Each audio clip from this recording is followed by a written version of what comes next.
Well, welcome to Tucker Saturday. Didn't go over to John's today. It was kind of crappy out, so decided not to. Uh, hope everybody. Excuse me, I just ate a sandwich. There we go. Okay, hope everybody's get along okay. Nobody's coming down with the crud. Uh, what we're gonna do today is we're gonna finish the wing up. If you remember, I started building this last week. No big deal. Uh, I think this camera angle is a little better as far as glare goes as well. So, I want to talk about this. It's kind of important. If you look here in the back of this wing, there's this shear webbing on the trailing edge. What that does is make a, excuse me, a box, a V tube. And how I do that, the easiest way, we'll cut a few pieces. I've already cut up enough. I think I have 10. Let's see here. 1, 2, 3, 4, 5, 6, 7, 8. Now we need 1. Okay. Use your lightest 16th inch. And I made a jig on the end here to cut these strips.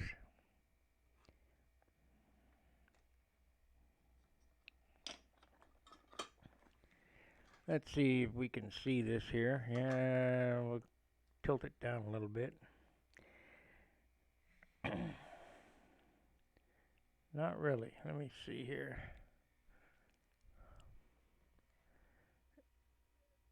Down a little more. Yep. So I took a square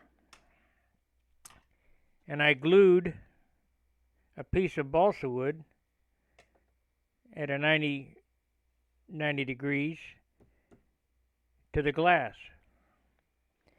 Then I took my calipers and I measured how deep that spar was that I needed to cut. I then put a stop over here at that width. So you can cut a whole lot of these pieces very accurately, very quickly. And I'll show you how that's done. First thing we're going to have to do is square up this end. No, it is square. No, it ain't.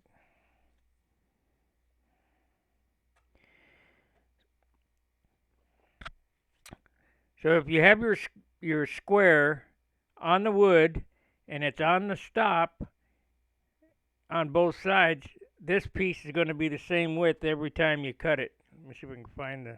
There we go.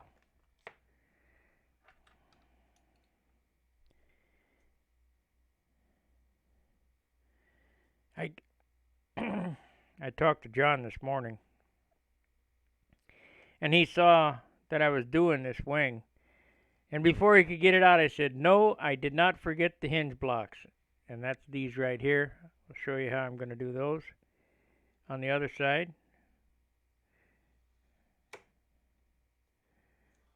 We'll go ahead and cut a few of them so we have some extra.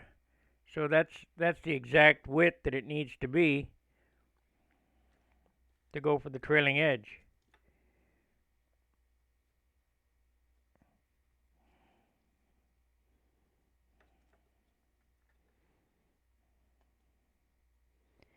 Hope that made sense. You want to do things as efficiently as you can. Precise and efficient. So now I know we have enough pieces now. The wing is This is only a 58-inch wing, but if the wing is 60 and you got 3-inch pieces, you need 20 of them to go across, 10 per side.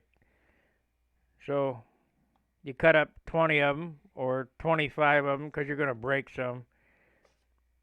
At least I do. Now, let me get a soda here.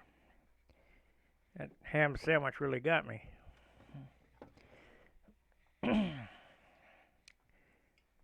Thanks for the likes. Like, subscribe, share the videos. Super chats are always welcome. Matter of fact, they help quite a bit.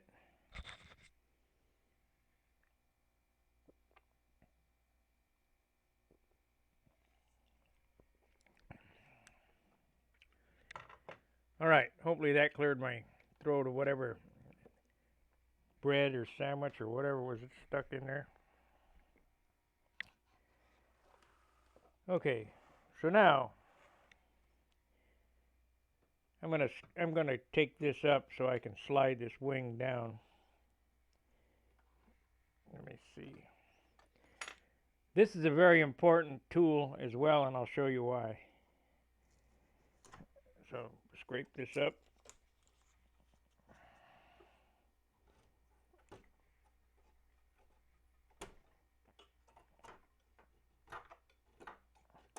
If you followed along on this process since the beginning, I don't have much time in this. You know, the idea came about several months ago, but I didn't start building on it till last week. Cut the fuselage, cut the parts for the wing. I don't know, you kind of go, I'm going to have to make a playlist so you can accurately follow the timeline. But we don't have any time in this at all. I'd say you got about 10 hours in it. 10 hours in the whole airplane. All the fuselage sides are cut. I'm going to build a stab today after I get this. You might do plate wingtips today. The wingtips on this are going to be different than the other one because I don't have any super light 1/2 inch. So in order to get around that, we're going to use super light 3/32, and I'll show you how to do some plate wingtips where they look nice. Okay.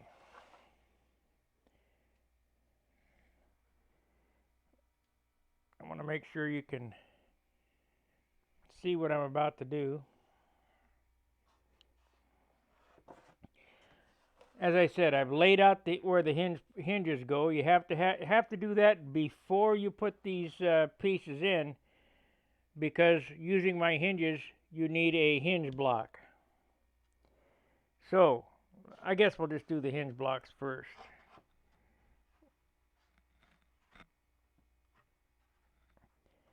So we know we have 2 in the center here for the pivot bearings.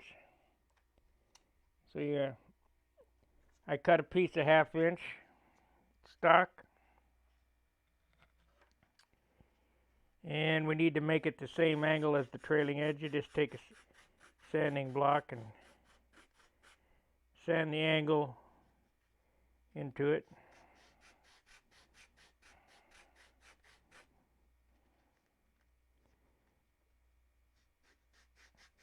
Doesn't have to fit perfect. It's only for the tang of the hinge to fit into. Perfect is always better than not, though. So it's too wide now, so I got to sand some more off.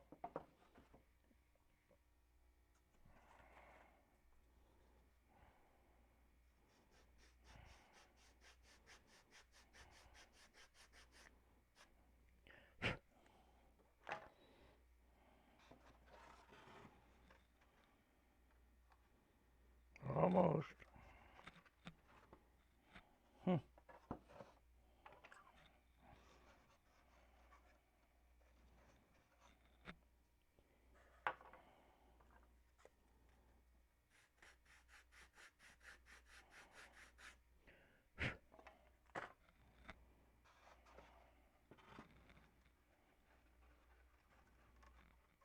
Okay, that block fit in there pretty good.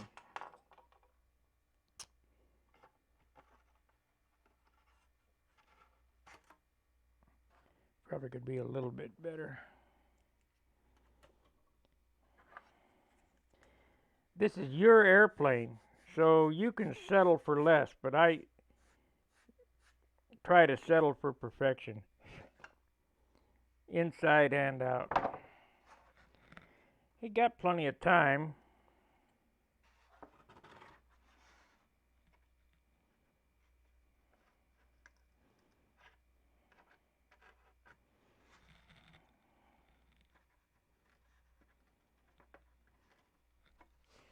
Perfect. Then just wick the CA in there. Like I say, that's that particular block. Of course, I wish they'd make glue bottle that didn't clog up.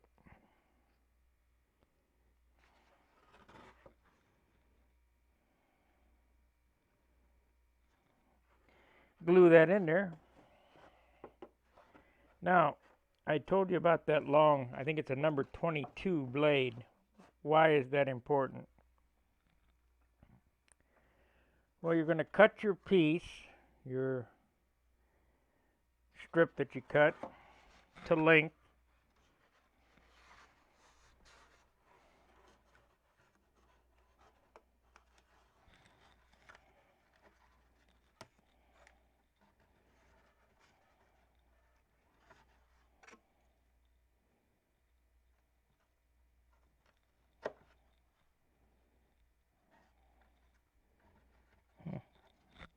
It's a few thousandths too big, so we'll sand that. These are all hand fit anyway, but so now I can show you what that knife's good for. If you take this knife here and you hold that on there like so, you can better manipulate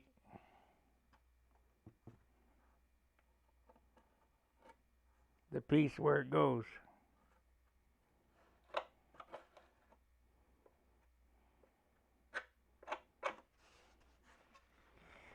And then just wick the glue in there.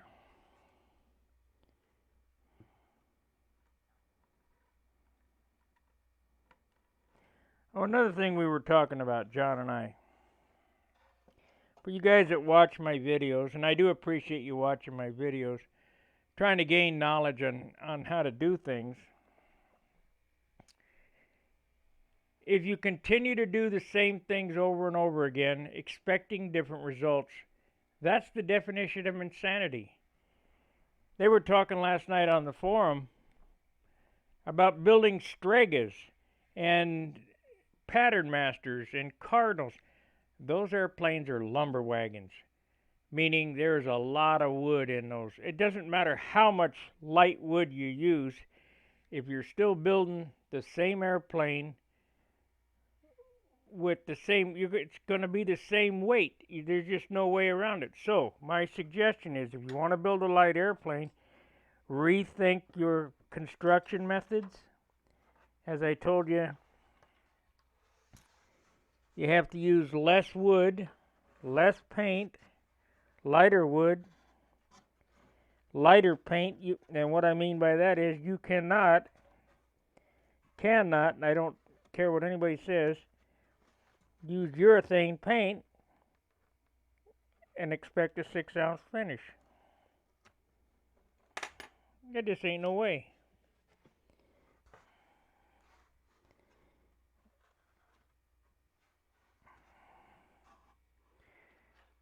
So, what I'm driving at is, keep watching my videos, but try to pay attention.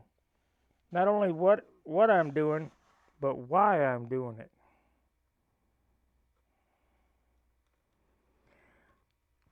Such as these, the boxing of this trailing edge. We're using engineering for strength. I'm not using wood for strength.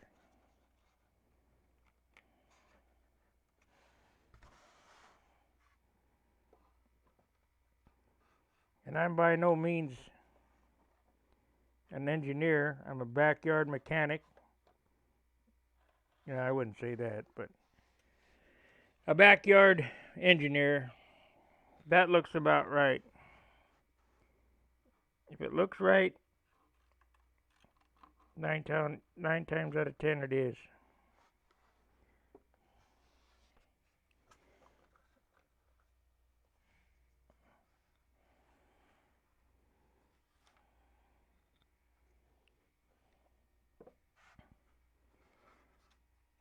So we'll finish this off and we'll make some plate wingtips, I guess.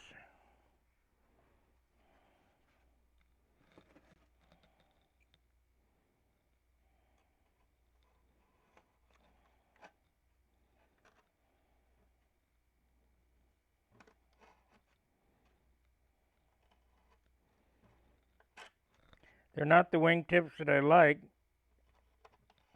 but as I stated, I have to use engineering to keep it light. So instead of using a heavy piece of 1/2 inch that I do have, we'll rethink the goal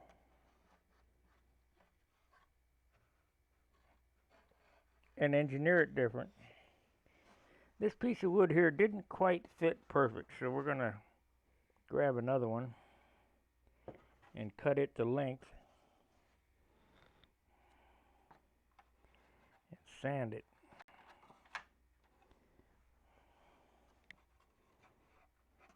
That's better.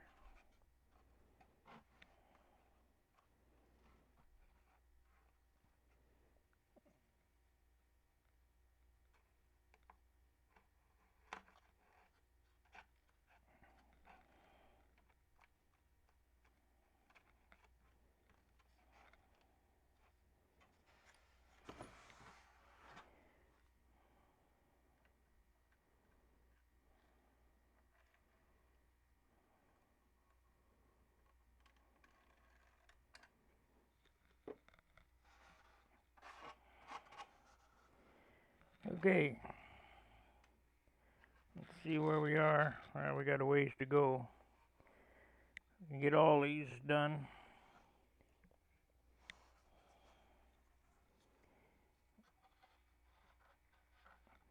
Goes relatively quick.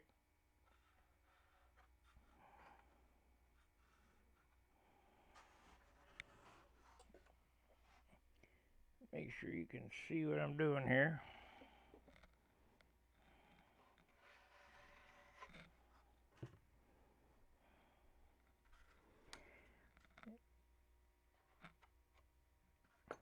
Did you see that I just moved it over? It was about a 64th away from the rib. Would that work? Yes. But however, if you push it right next to the rib, touching the rib, less glue. What does less glue mean? Less weight.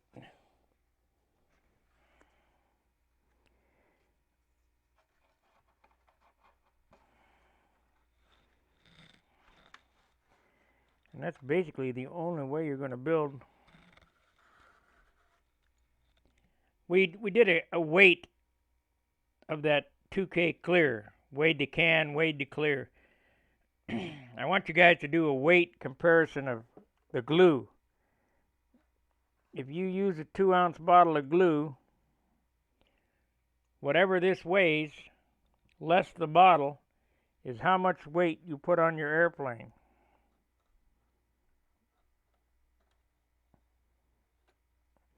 Those are called the mystery pounds.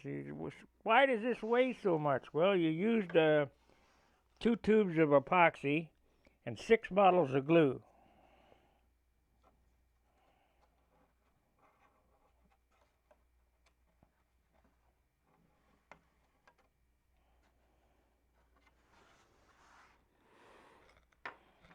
And you wonder why your airplane weighs so much. This weekend, come to think of it, I might get this wing done. Everything. Landing gear, the doors, the tips, the weight box, the bell crank.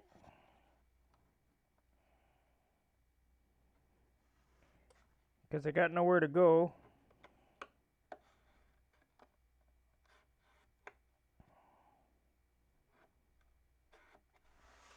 And nothing to do except build. They may cancel Brodax, they may cancel Joe Knoll, and they may cancel the Nats, but they can't cancel me building.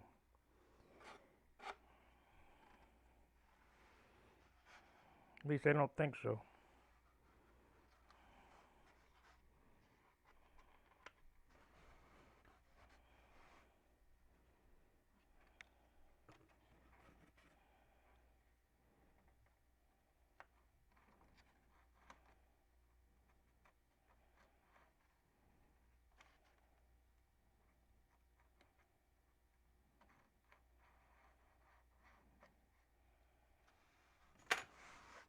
I'll look at the chat here in a minute.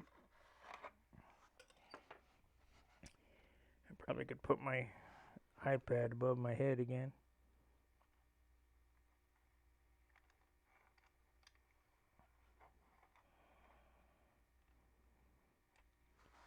Okay. So you've seen how far we come so quick. So far so good. Let me look at the chat, see if anybody said anything. I'm trying not to. I don't know what camera angle would be better. Okay, we got over here. Yeah, it is a bummer. The verdict on 2K clear. Okay, here goes. The can weighs 4.75 ounces. The total can weight, the empty can, 4.75. The total weight of the can is 16 and a quarter. As I've told you, it has no evaporative properties. Whatever you spray on stays on. So if you spray one can of clear and it goes all on your airplane, that's 12 ounces of paint, any way you look at it. Now, on the other hand, my buddy said he sprayed one can on my Junar that I sold him, the orange Junar. He said it only added 2 ounces. I don't know. Verdict's out. I won't be using it.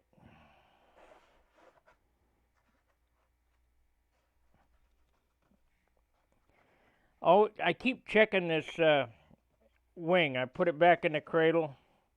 Make sure it doesn't have any twists in it. It's another thing about the Lost Foam system that makes it super nice, is that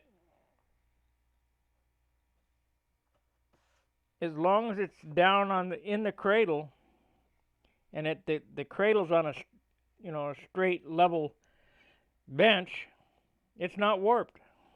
It's perfect. So this, like I say, this is a really good system. I'm glad Bob came up with it.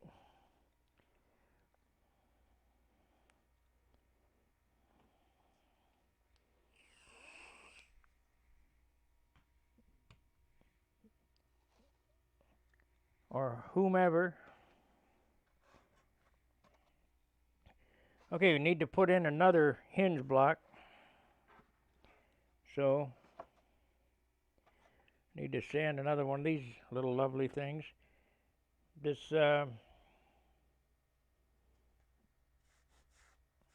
just a piece of 1/2 inch, light. Don't want to use basswood or maple for hinge blocks. Guys overbuild and overcomplicate stuff. If you can get by with one rib, or if the plans call for 10 and you can get by with 2, why would you use the other 8? These airplanes aren't made to crash. As long as you're careful, should last a season, and that's all you really need.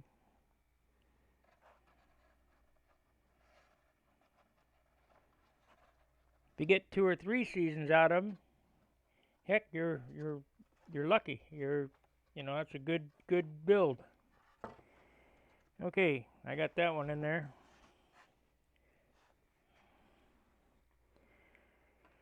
Pretty important that you mark and lay out your hinge locations before you close it up. I just measure and take a ballpoint pen and force a hole into the trailing edge. Heck, I might even drill them. Might take a finger drill. Jim Lee sells these, and drill right down through the center. That way you can't sand it out. It's going to be there.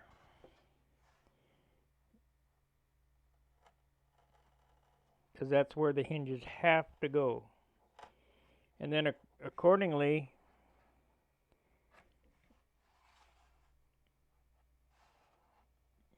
you're going to lay your flap out for this area. So we got to have 2 in the center here.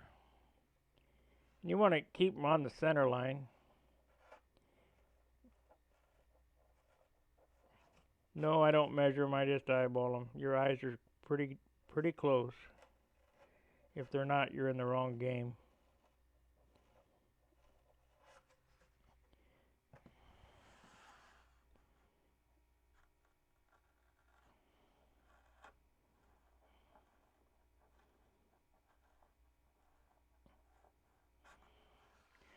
Okay, they're marked, except for the end one, which I still have to install. Let's do that now. Get that out of the way. And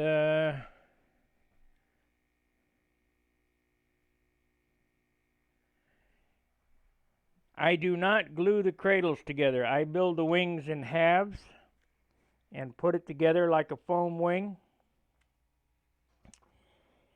You can do it ever how you want. If you want to build it in one piece and you have the room, that's great. But while I'm here, I don't have the luxury of having the room. So half at a time, and I can set the half that I'm not working up on the table behind me. But this is a tiny apartment. It's I don't know, 12 foot wide by maybe that's 8, 16 by 20, 12 by 20 maybe, I don't know. One room, studio, bathroom, kitchen.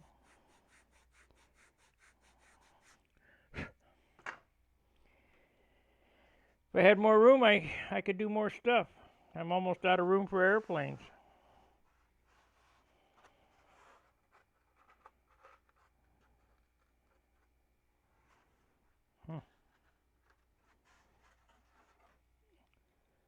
I'll have to start taking some back to St. Louis.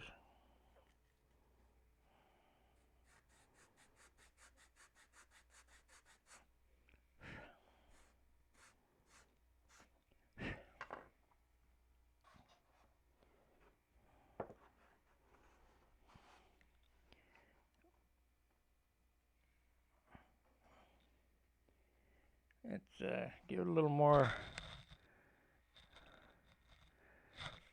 It's hard for me to get a camera angle on this to see what's best. I know. Let's do this. New camera angle. The overhead view. I did this when I was filming with a camera, so let's see if that works. That'll give you a little better view, maybe.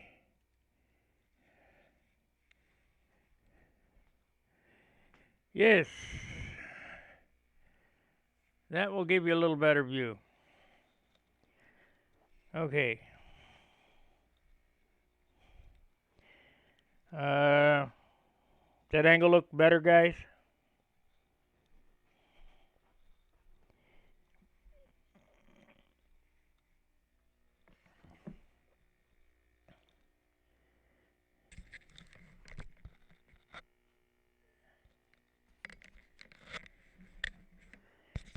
Okay, ready to go again.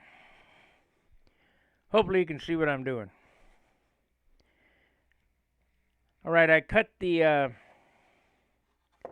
block and I forced it down in there, and what that does is it spreads the trailing edge sheeting apart. No good. I'd be able to see that in the finish. So we'll just take a little off.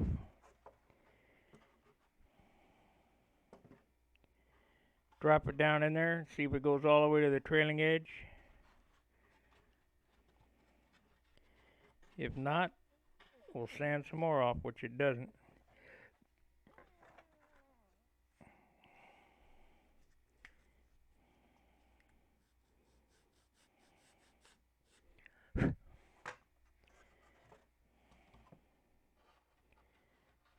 There it goes. That's more better.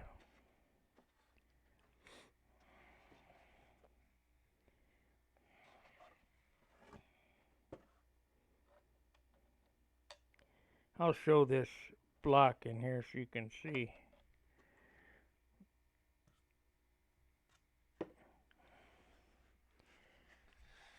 Pretty important that you get this block right there inside the trailing edge, because that's where the hinge is going to rest. So now I can finish up the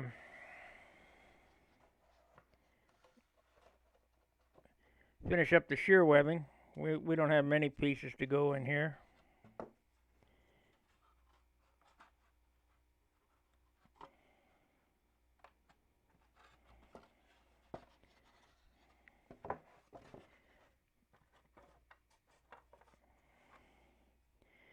I cut the sheeting today for the center section. Cut the yeah,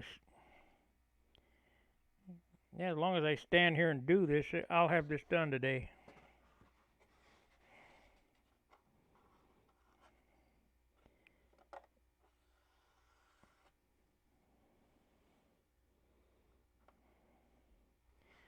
Got to keep going. Heck, it might be the last plane I ever build. Don't like to think about that, but you never know.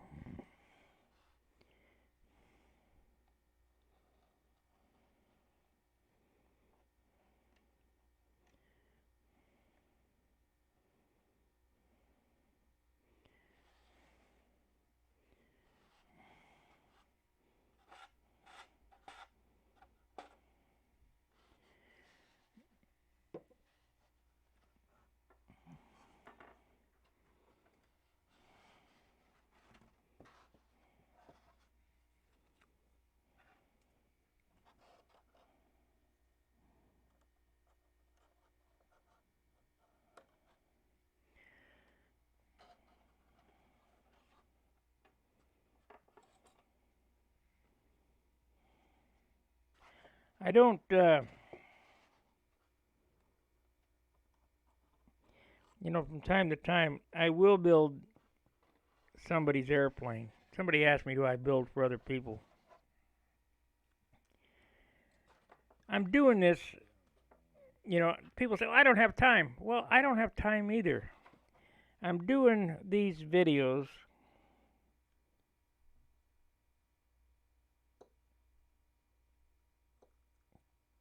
to keep the hobby alive so that others can do what I'm doing. It's not it's not for me to advertise my building skills or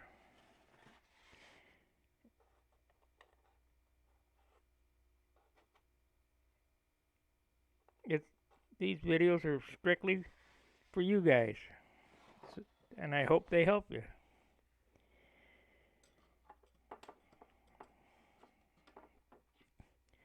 I'm certainly not getting rich at this.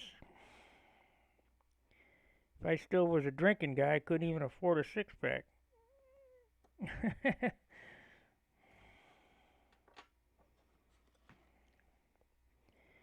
So that ain't the case.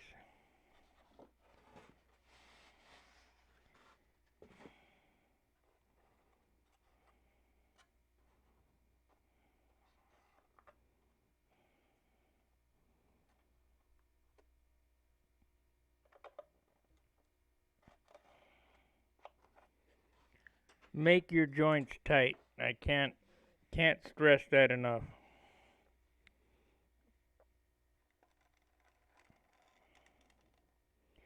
When I'm in a hurry, if I'm guilty sometimes if I'm in a hurry, just slap it together and let her rip. But in a situation like this where there's plenty of time, there's not even any contest. I have the luxury to say I break something to make it over again or make a new one. Let's say I didn't like this wing. I could just scrap it and build another one. I mean, I got plenty of time.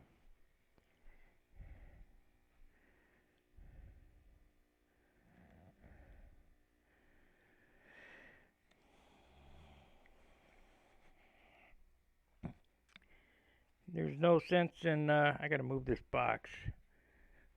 I'll be breaking the wing.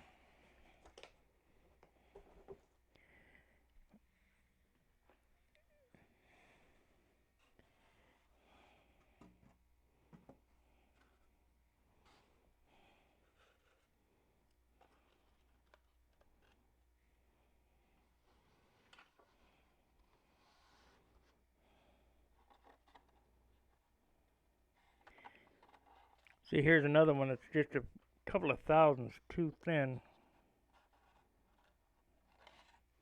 I don't know what happened.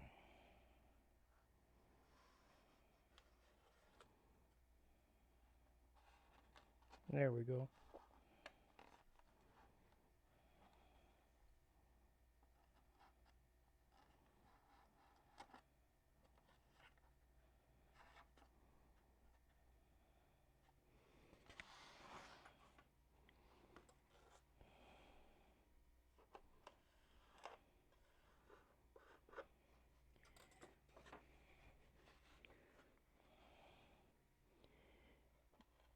Ah, pushed it down.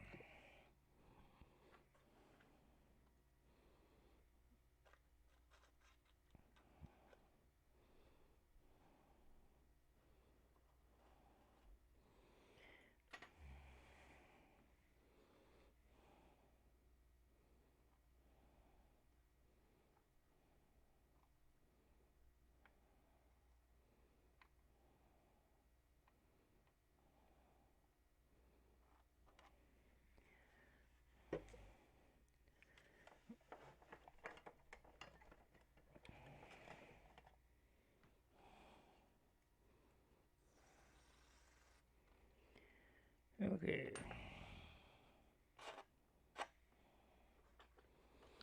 Now, when I just did that, it kicked it off, kicked the glue off, and made a glue rock.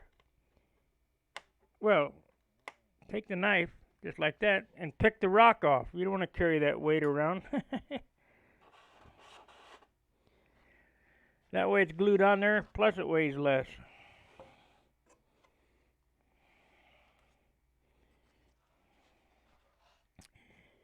You guys know what rocks I'm talking about, those white rocks that CA turns into?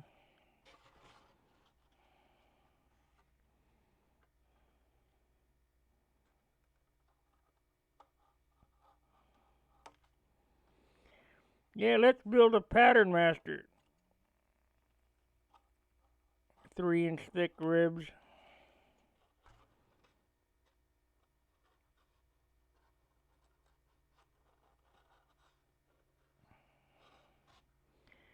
I guess in the day they worked alright, but it takes an extreme amount of horsepower to move that lumber, that piece of 4x8 plywood down the highway.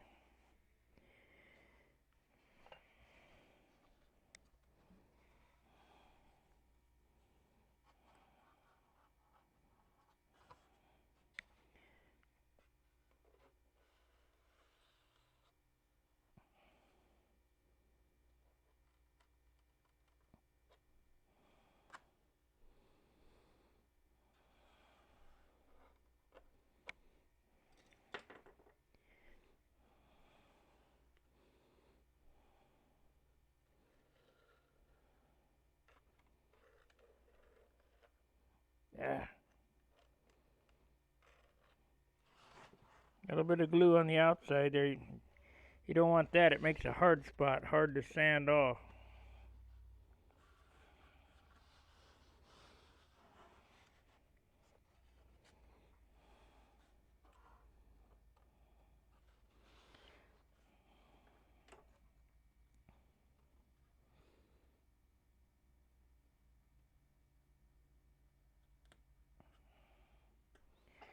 You guys getting anything out of today's show?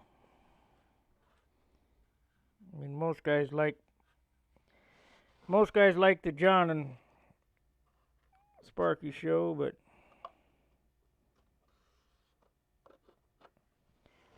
you see there's a gap there. And that's just because it's a few thousandths too thin. I can't live with that. But I got to get these in here somehow here quick because I'm running out of stuff and I already took up the jig. So I'll have to hand cut each one. I don't have much to go here. There's probably enough material here.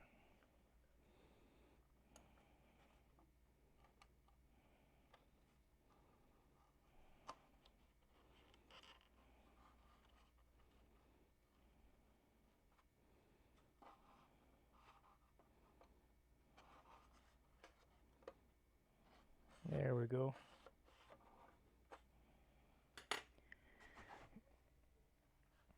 This adds an extreme amount of strength. The cap strips are extremely important, and that's why they need to be cut perfect. You don't want to force a cap strip into a hole. That'll warp a wing quicker than you can shake a stick at. We'll do some cap strip cutting next. It'll only take me, I figure I only have about maybe 2 hours work left to finish this wing, if I stay after it.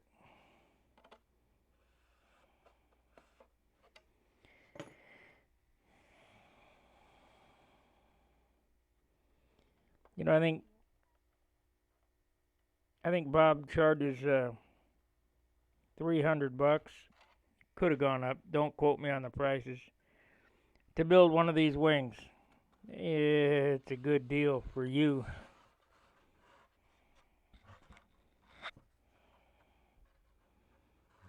A lot of work goes into this. Cost of the wood alone, when you get that unobtainium stuff like Bob gets, would be worth $300.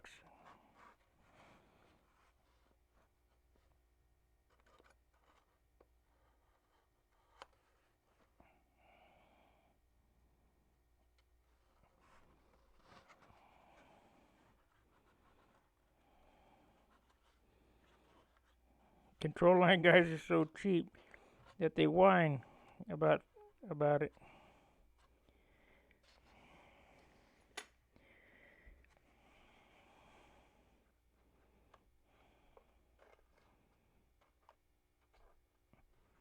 Yay. course, the last ones are going to give me a hissy fit.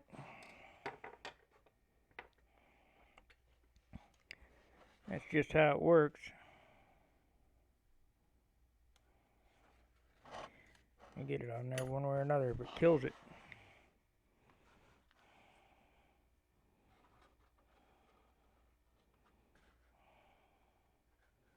Perfect.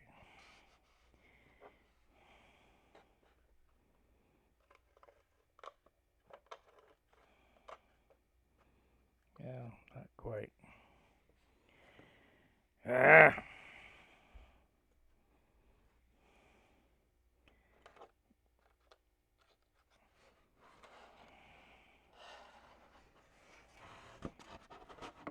Need to cut this corner back.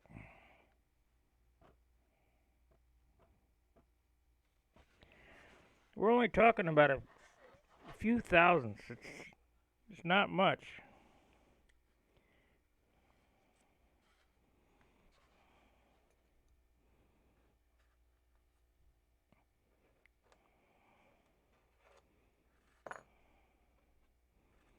Other way around.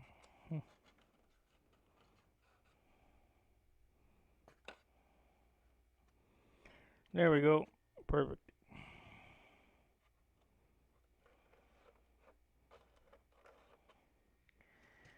Okay.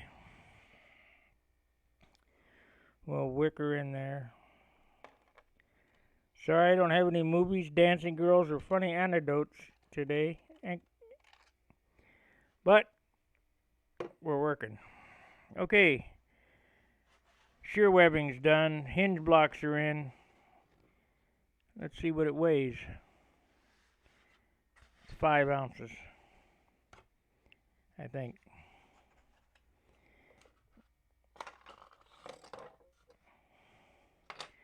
We still need to do the top cap strips. We can weigh that material and see what it weighs.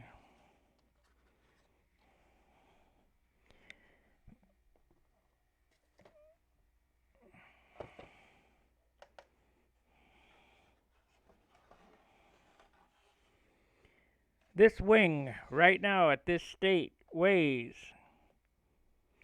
5.1. Mode 143 grams.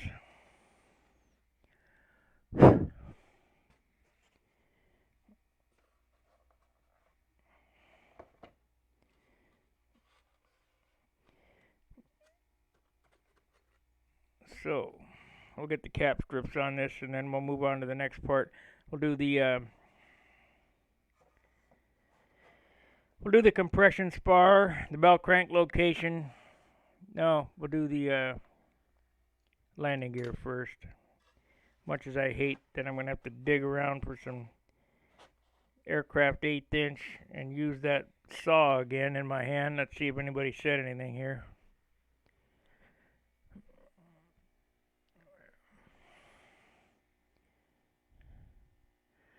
Nope, we still got 7 watchers, 3 likes. Should be 4 more likes up there. Those likes really help out the channel. And the outboard is pretty stiff. Inboard's getting there. Okay. Here's another suggestion. You remember the sheeting? I used a really good material on the sheeting. I saved the trailings from the sheet cutting as cap strips. I've set my balsa stripper 1 time. Haven't moved this. I have 2 of them, but I haven't moved this. That means we're guaranteed to have cap strips the same width, consistently. Ain't nothing looks as stupid as 1/4 inch cap strip, 1 3/16 cap strip.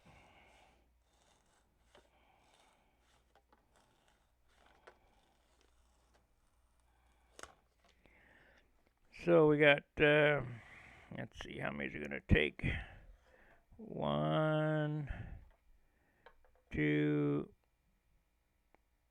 3, 4. It'll take about 5 of those.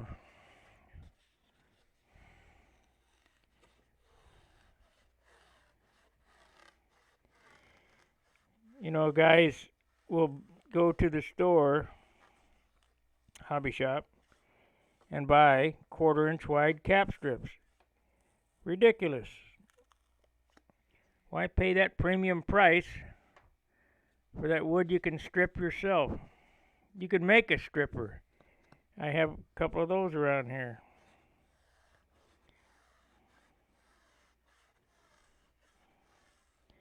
Not only that,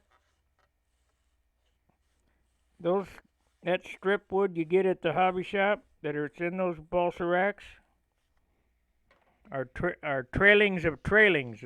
They're no good. The wood is hard. The wood is heavy. Not the best of grain. So if you selected your grain for your leading edge as your premium A grain wood, and you have the cap strips to match,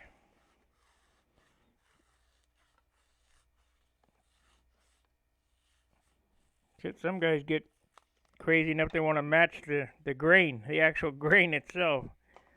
Whatever. If you're doing a clear finish, I guess that could be beneficial, but I like to hide my mistakes.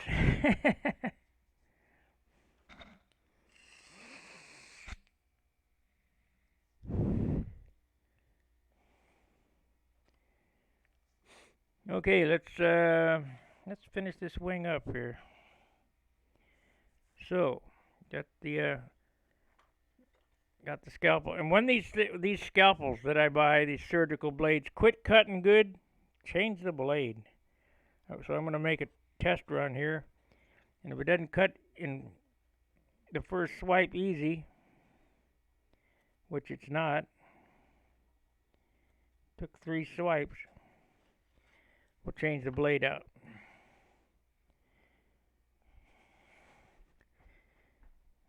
Blades are cheap, sandpaper's cheap. Why make your life miserable? You get 100 number 11 surgical blades for $6 plus the handle. I used to buy number 11 X-Acto blades, and they're $25 for 100, just with a blade.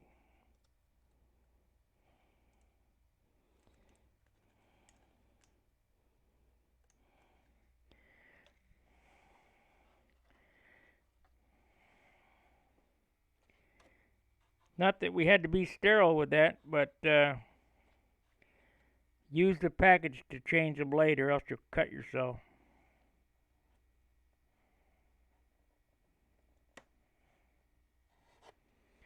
You want a good tight joint on that.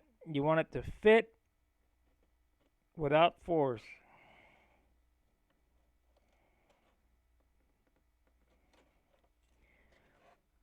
If you force this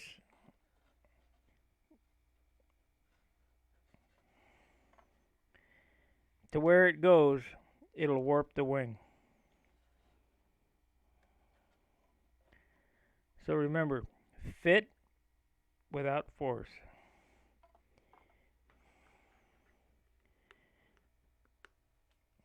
And if you cut them perfectly, you'll see it's stayed right there and drop on top.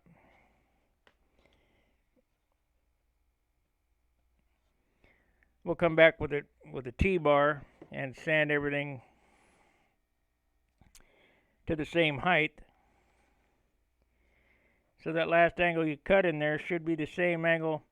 You just alternate back and forth, leading to trailing, and you shouldn't have to cut the angles more than once.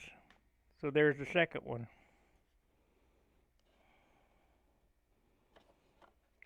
Make sure that it's in there square. You don't want it leaning like that. You want to make sure that it's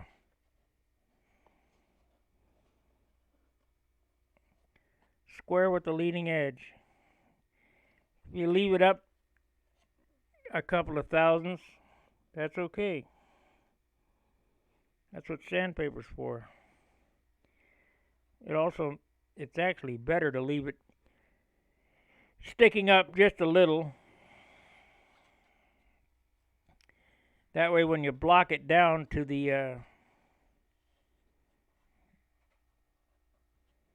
same height as the leading and trailing edge, it's perfect. You can't be high or low. Now if you look here, you see I've got this one too tight.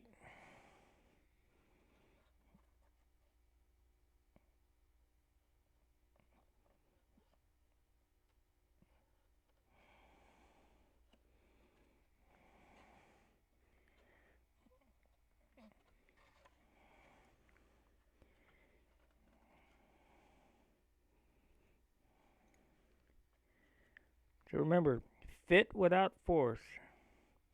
That's good.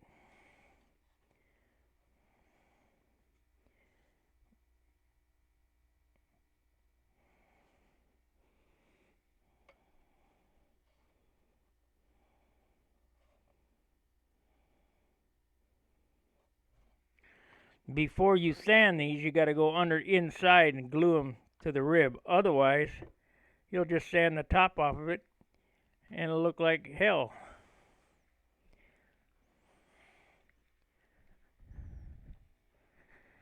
Eight viewers, only 4 likes. Hit that like button, guys. I don't know if you're watching me on the phone, if you can do that or not, but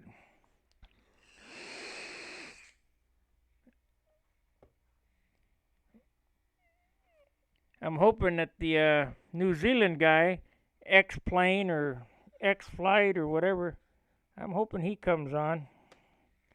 I sent him a message. But you know, YouTube channels get thousands of messages.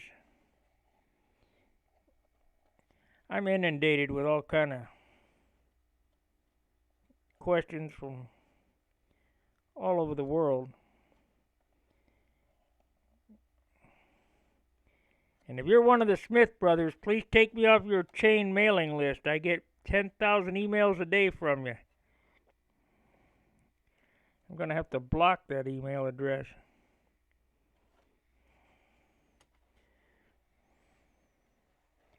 Somehow I got an email chain where I'm forwarded to everybody.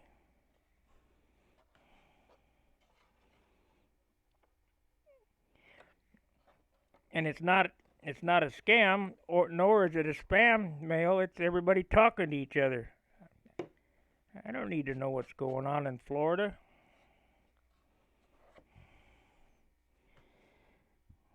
If I want to know, I look at Stunhanger.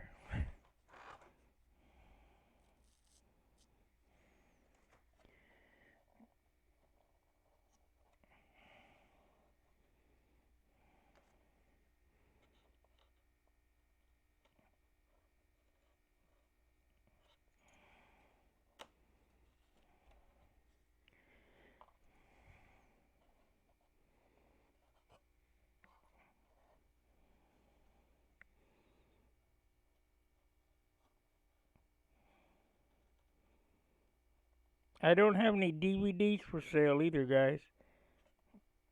I get asked that question a lot.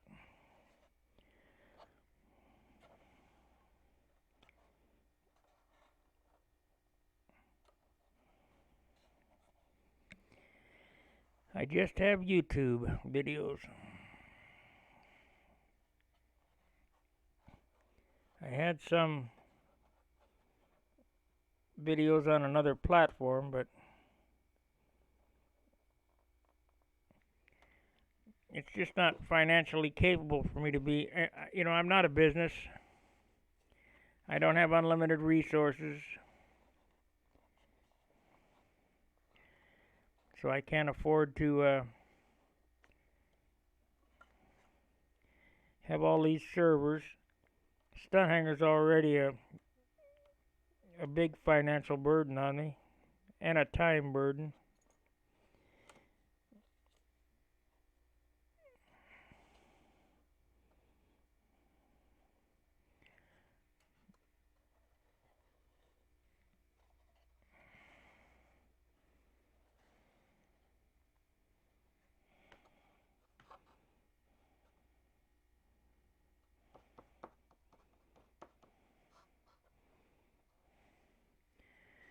Yep, we're still running good.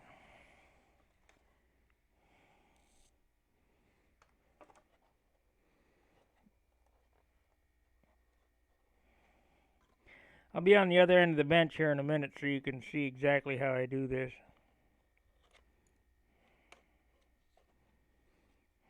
I mean, it's not rocket science. Leave that up to Brett.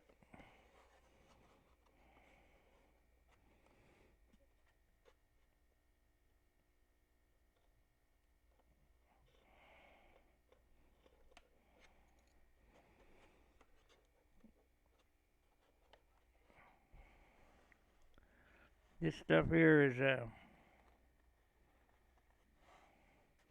I'd love to see the Amish build an airplane. They probably wouldn't even use glue.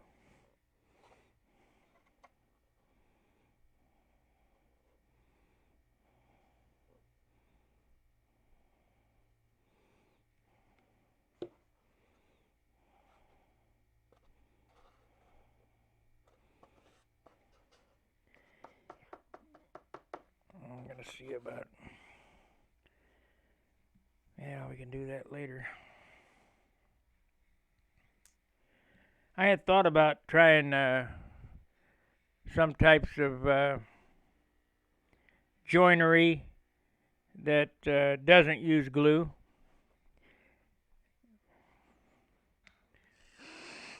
Or very little glue.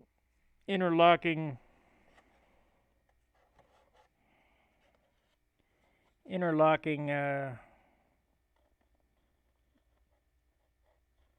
keyed joints.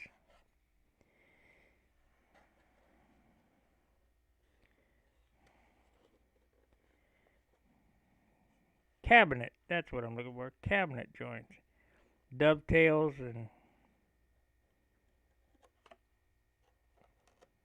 stuff like that.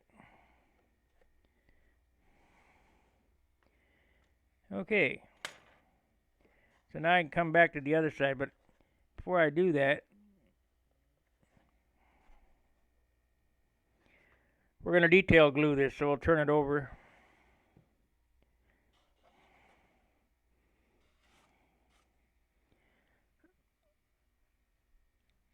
Basically stand it up. Easiest to stand it up.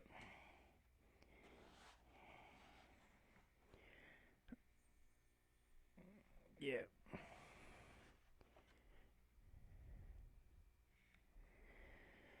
We'll stand it up and then go right down the line, starting at the wingtip here.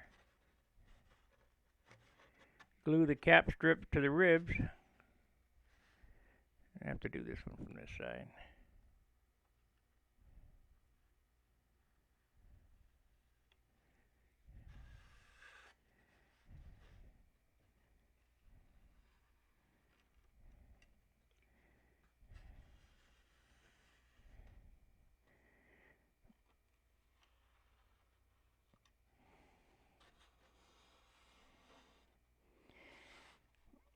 Remember, we're using engineering for strength. We're not using lumber for strength. So tight joints, little glue, little as you can get by with.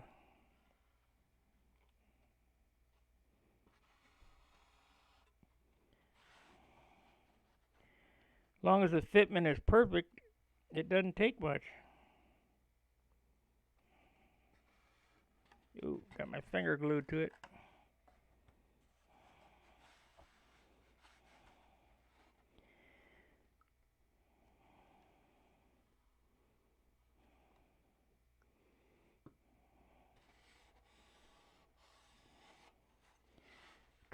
Try not to breathe them fumes.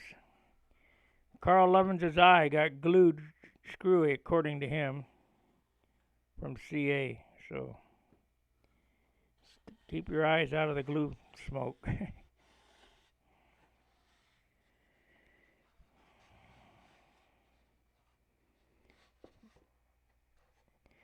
I don't know if that's a true story or not. It's just what I was told. Doesn't sound right, but anything's possible. So now we got the long T-bar on there. Make sure you can see what I'm doing there. Yep.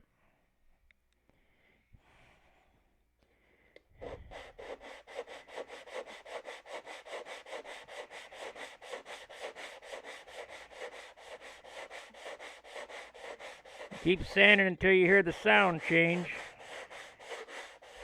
Like right there. And all them joints are perfect now.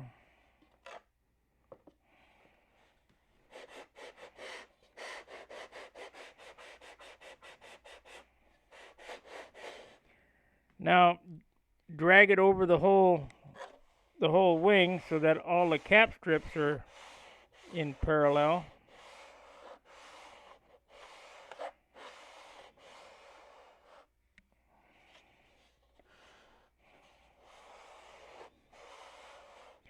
So now when we set a straight edge on that, the straight edge should touch every rib. And we have to do the same thing to the trailing edge.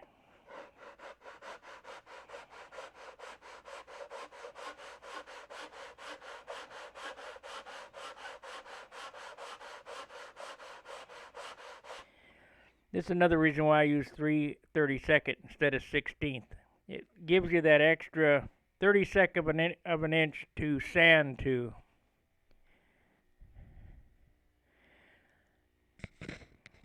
Hey, molto via, Androvicia from Italy.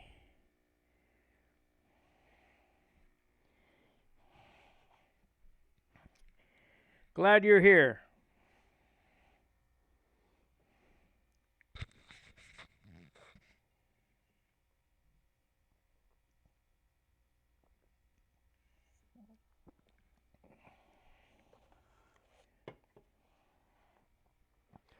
So, we're going to keep sanding until I hear the sound change.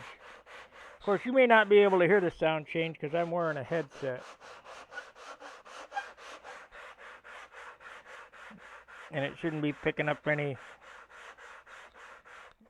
outside noises. There's a low one there. How did that happen? So, how will we fix a low one? Easiest way is to cut it loose and raise it up.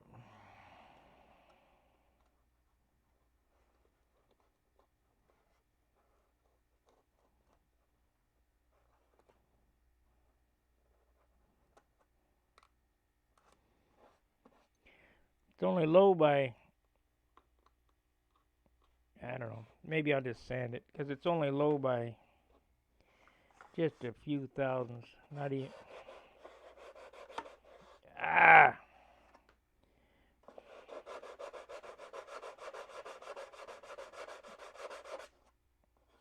There we go. Got it. I'm glad I didn't take it up.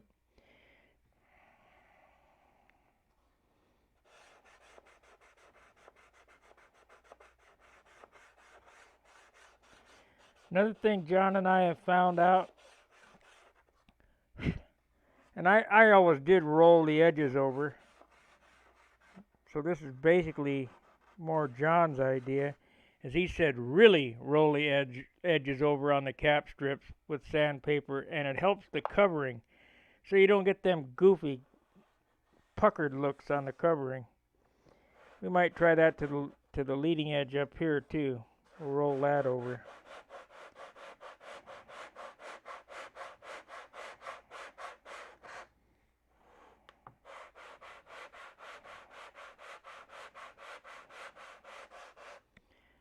Okay.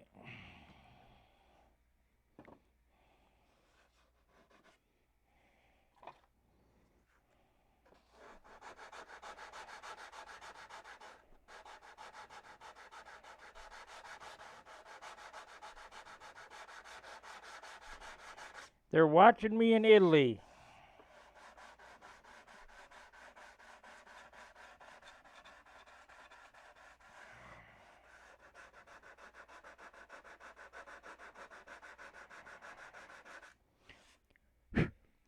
Now, if you remember, I said that I glued my finger to part of the sheeting, and it left a small fingerprint on there. Well, you got to sand that off, or else it'll show up in the finish. So that's what I just was doing. Hey, thank you very much, Amado. I think that's how you say your name. Amaldo. Or is it Arnaldo? Oh, Arnold. Arnaldo. Got it.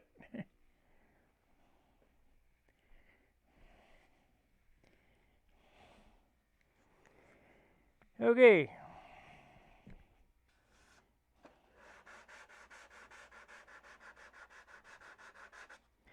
All the joints are perfect, except that one needs more sanding. It'll get a detail sanding of the cap strips at a later date, but we'll just keep going. I'll do the other side. Then I'm going to open up the wheel landing gear area. I'll dig around and see if I have some 1/8" aircraft ply. If not, we'll make our own out of 16th. 2 pieces of 16th. I do have basswood, so we can make the stays for the 1/8" gear. I do have 64th. Kind of running low on supplies. Got enough to finish this airplane, but if I ever get a control horn.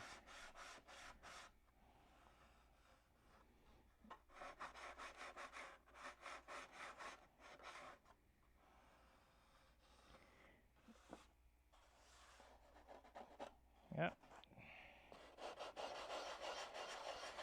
Remember, if you can feel it, I'll be able to see it in the finish.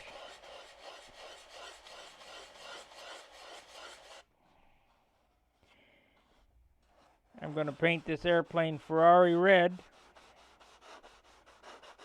because it's of the MC72 line.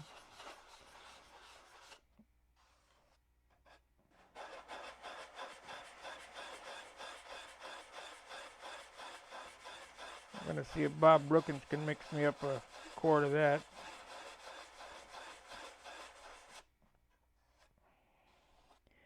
Yes, why am I sanding here? Well, there's a little bit of CA that's on there, and that CA's got to get off. And that's just what happened.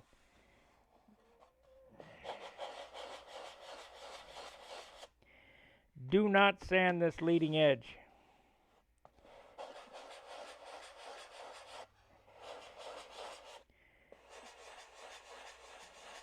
It'll look like the ocean. Wavy. If you run any sanding, I can already kind of feel the ribs in there still already. But we won't worry about that. It's we're more concerned with weight.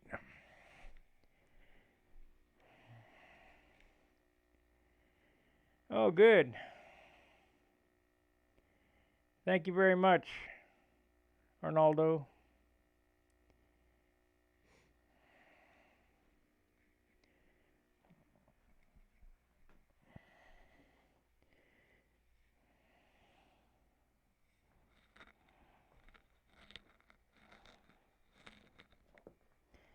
Yeah, what do I know? I don't know anything about model airplane.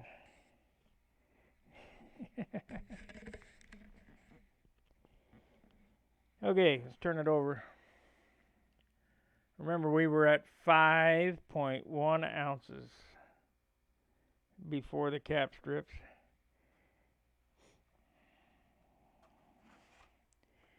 The way John and I figured, talking on the phone today, I'm figuring this wing's going to end up with tips, with landing gear, with the bell crank, with the cutout for the tank, 8 ounces. It's about 9 ounces with flaps and horn. The whole thing, 9 ounces. So then you have a 7-ounce fuselage, 97 to 16, and a 3-ounce elevator stabilizer. That's 19 plus the push rod. That's 20. you got 4 ounces for incendiary nonsense, you should have less than a 25 ounce airplane before you start painting. If you want to remain in the range of reality. Okay, we got some high ones here. Low there, high, high, high, high, high, high, high, high. Okay, let's do the bottom ones here.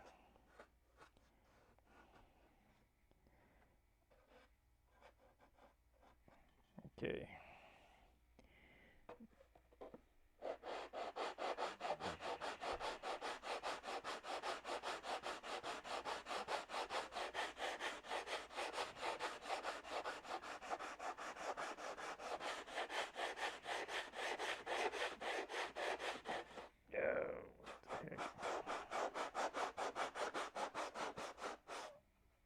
Can't get too aggressive with that bar. Low, low. I guess we'll just take this little one and we'll hit the spots and then come back and level it up.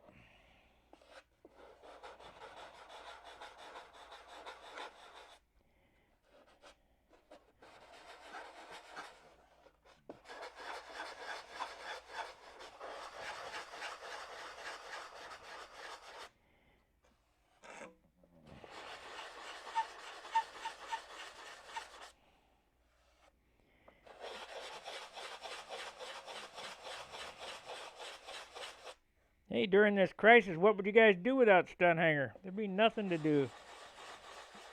Look at Facebook.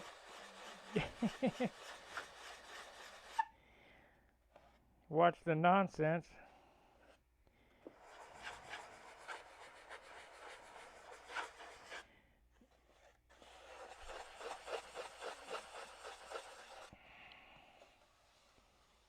Okay, we got them all down now. Just work on the trailing. So all I got left to do is put the cap strips on the bottom. We'll weigh it again.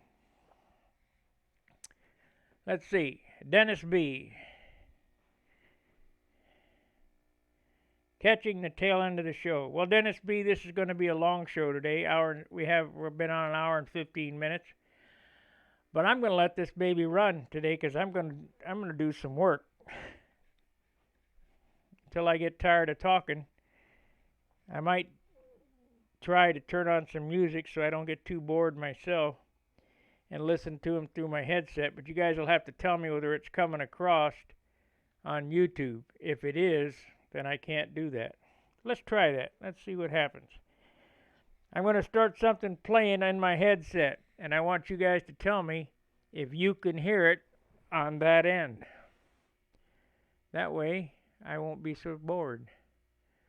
Let's see here. And we'll get this going. I hope this works, because then I can stream and everything.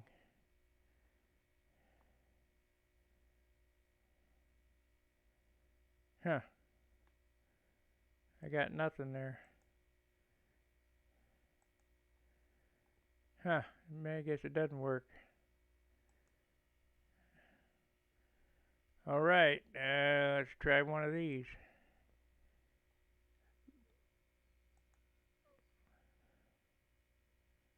Nope. Oh, I know what's wrong.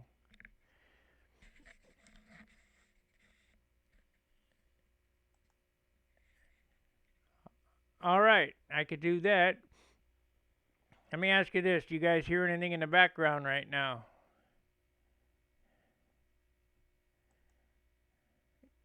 If you do, you got to tell me so we don't get the video pulled.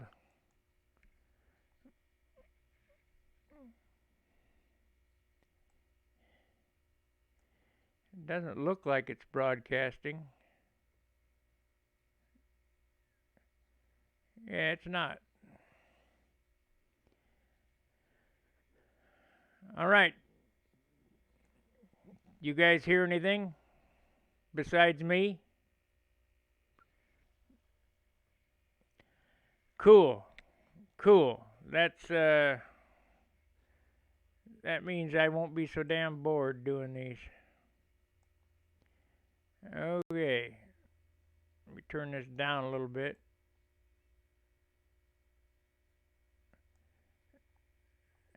And we'll go back to the stream here.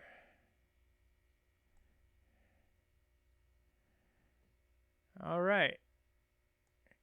It doesn't look like it's streaming through the broadcast program, so that's good. Come on.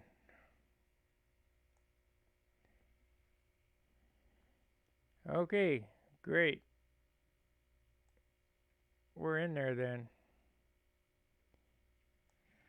All right, so that'll make it a lot easier for me to cope with the boredom of streaming. Heck, I could even listen to Wendy and make comments on them.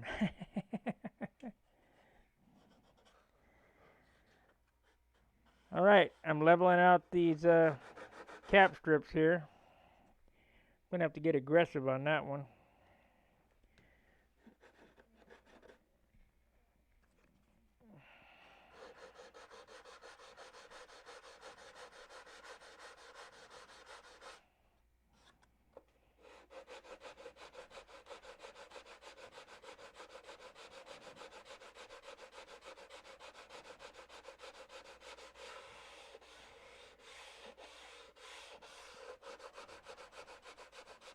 Oh, we can't miss that.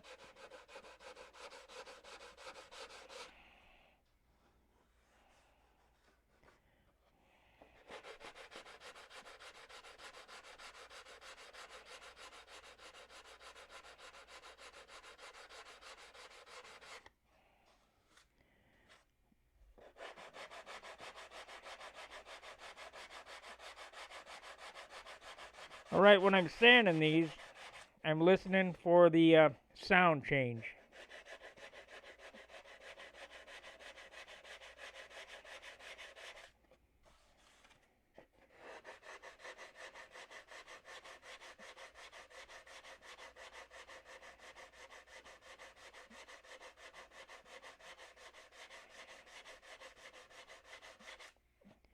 Okay. So now we're going to level out the cap strips so that the covering touches all of the strips at the same time.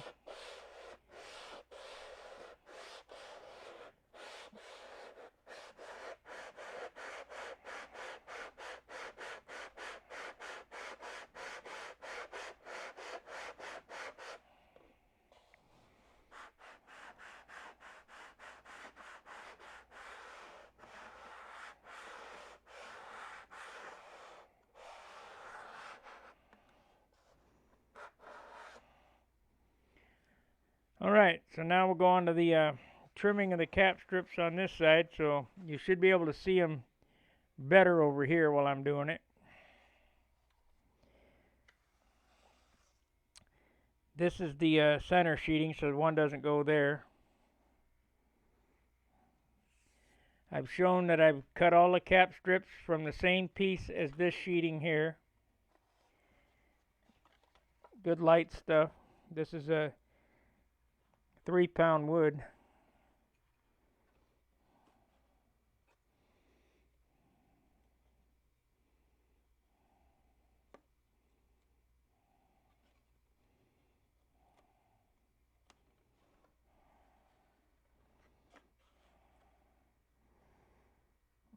Take your time.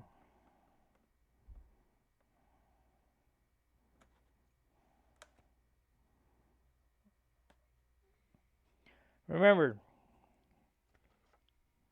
tight but no force.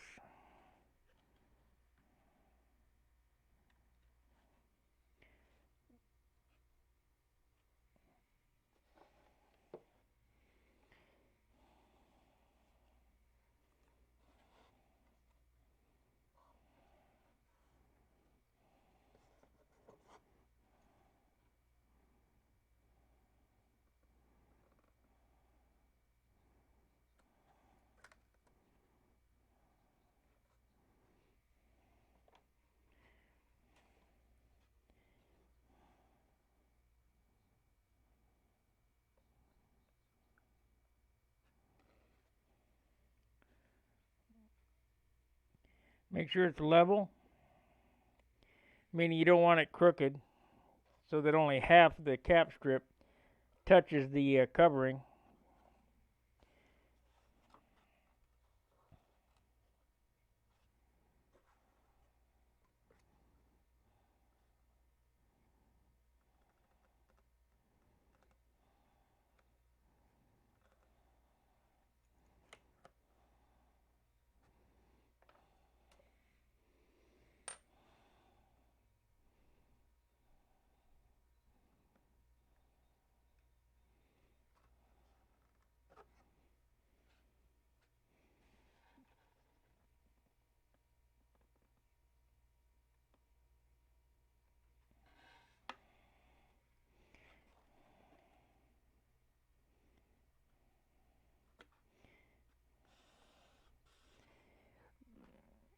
Any questions?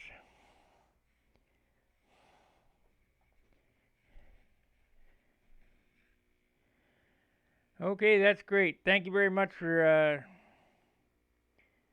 letting me know that you don't hear any news in the background. I'm listening to the news. Fake news. Listen to the fake news.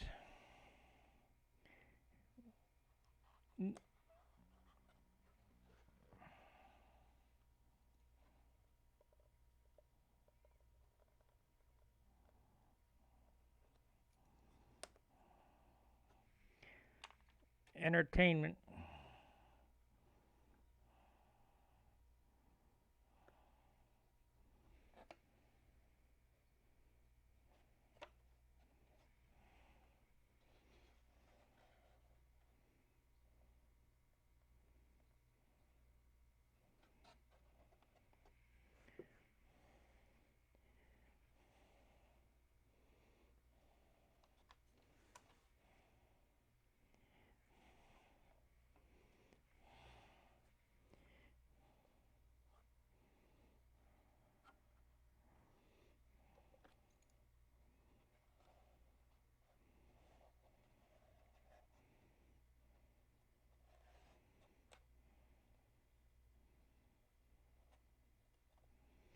You know what I could do? I could open up the other camera on Jitsi and run a Q&A on Jitsi. However, it wouldn't be posted to YouTube. I wonder if that would work.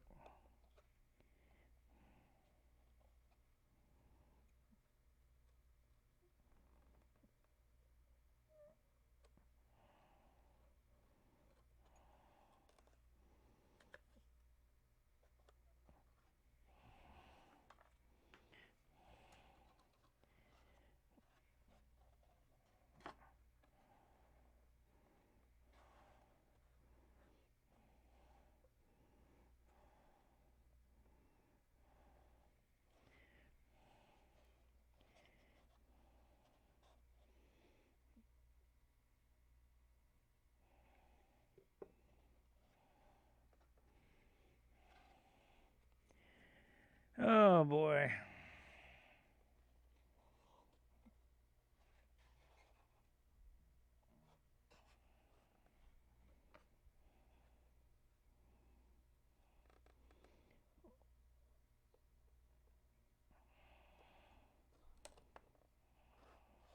Damn, I cut it short.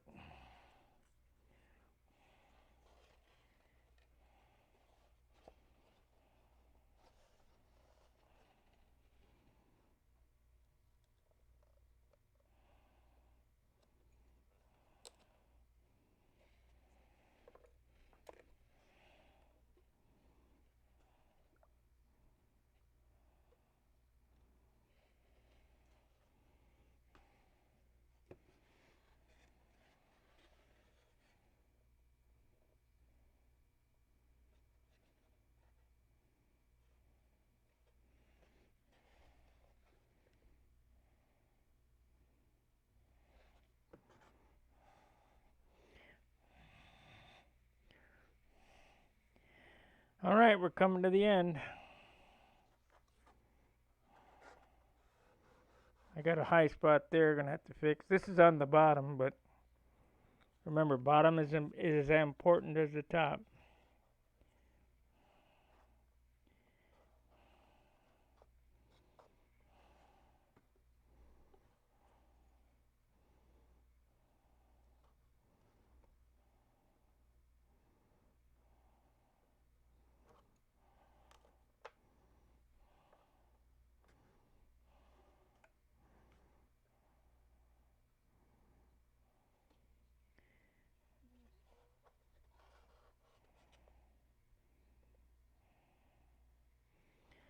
All right, last one.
Okay, detail glue this out,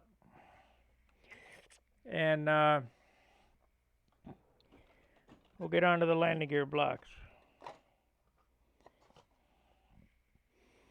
Actually, I think what I'll do is I'll do the compression spars first, so I know that I have enough lumber to do that.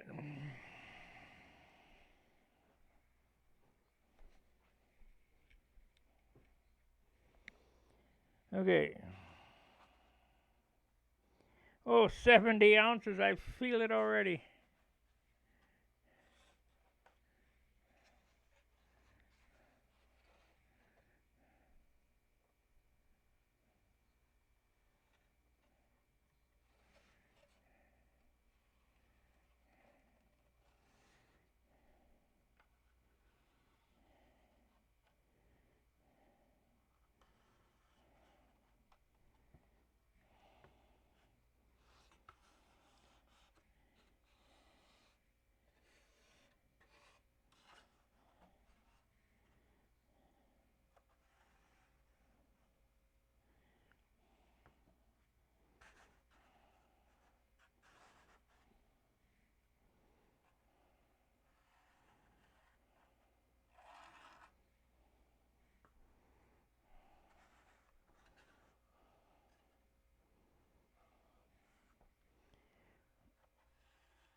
Okay, we got them all glued in. It's all detail glued. Only thing left to do is to sand and level off the cap strips like I did 3 times before. Let's see how much weight it added. 5.1 grams before.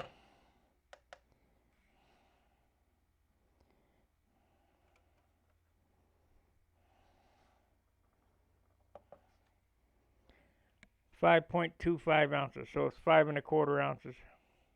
So we're on track to the correct weight. It'll be 8 ounces finished.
Okay, any questions?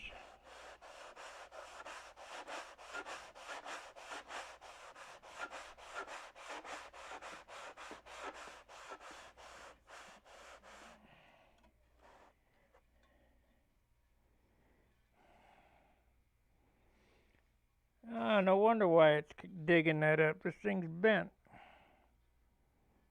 I've been digging a hole.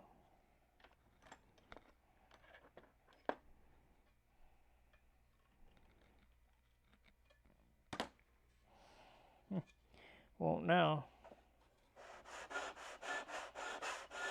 Must have dropped it.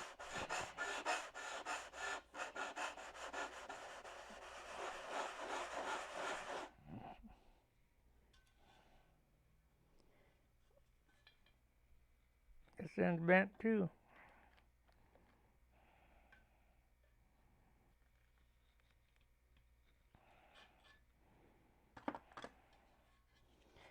Might as well just bend all four corners up.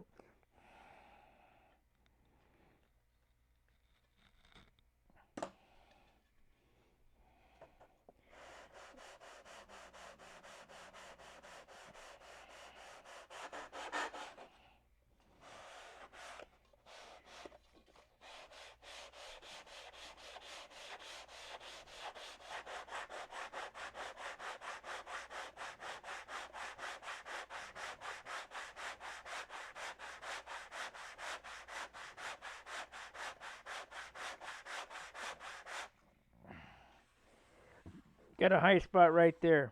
Gonna try to mill that down. I think I'll do that with a small block.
Any questions, just ask in the description, in the chat.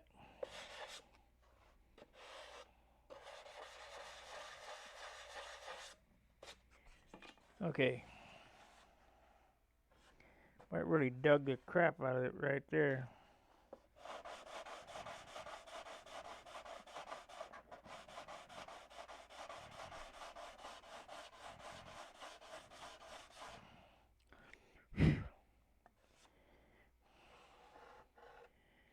Yep. Okay.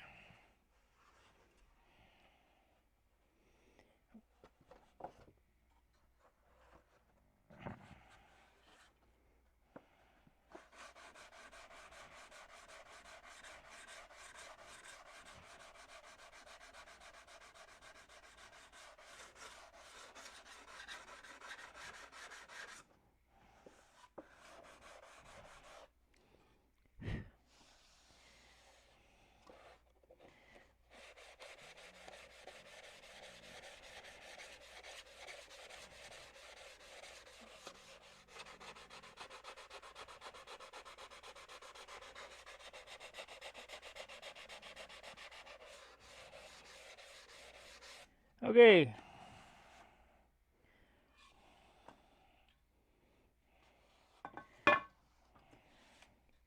Man, that corner's really dug some spots in this.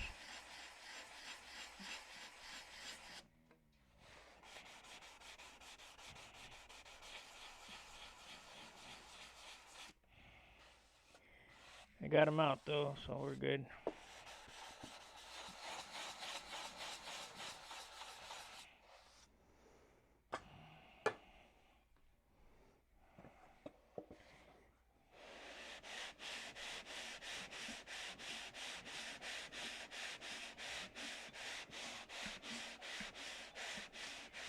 Now I'm going to sight down the trailing edge and make sure it's perfectly straight.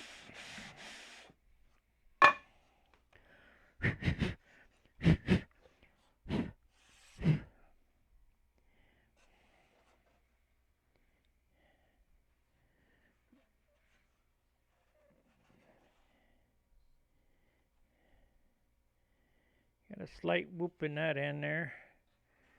Ain't nothing I can do about it though. Right here. Oh, I sanded too low right there. That's what it was.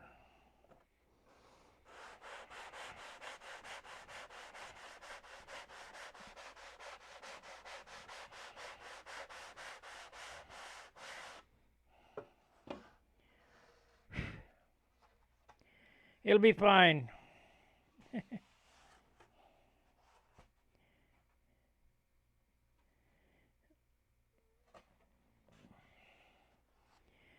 It'll be fine.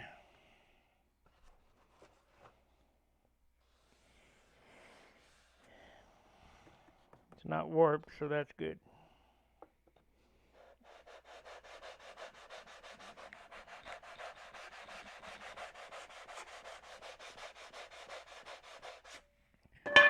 Okay, I have some basswood right here.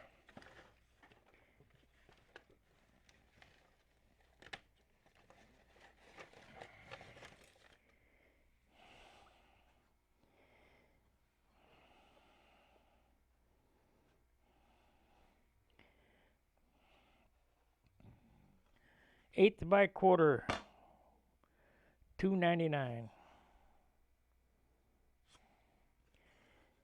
Okay. Most important part of your airplane right here. That's what holds it together.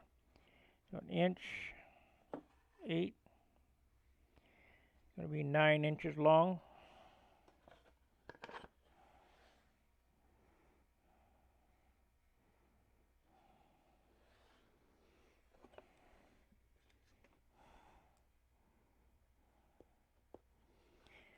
Lifeblood of your airplane is in this part right here.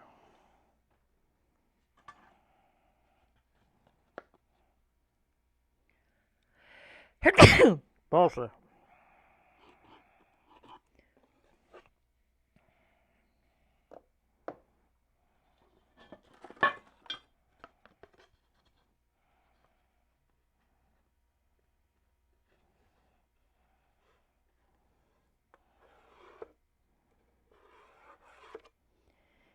Okay.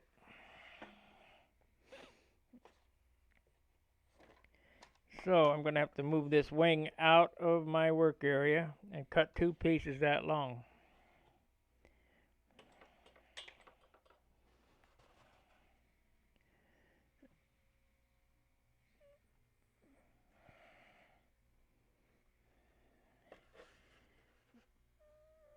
What do we got here in the chat? Thank you, Chris.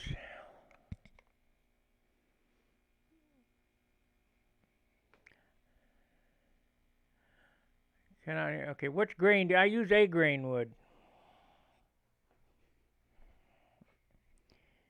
A grain wood. Okay, so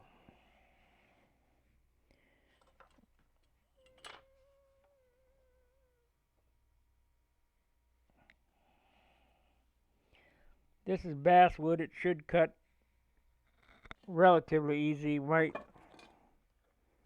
Might break a couple blades.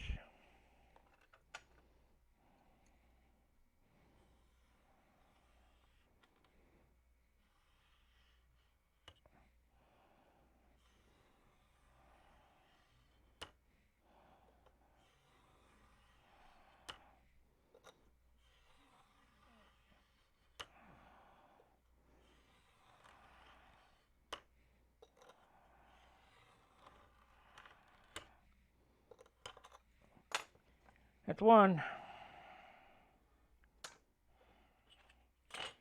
Need two pieces. We can use these pieces here on the landing gear.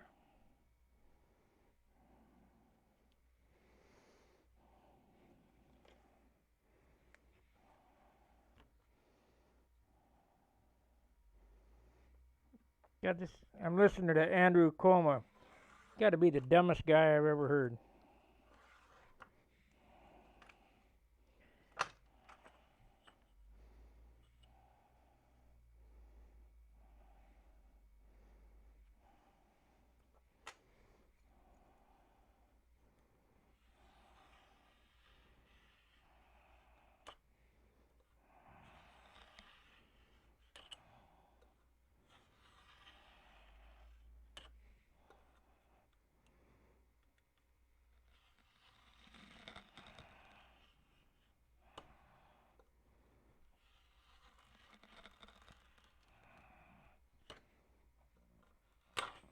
Yep. Ate the blade. Of course, I knew that was coming.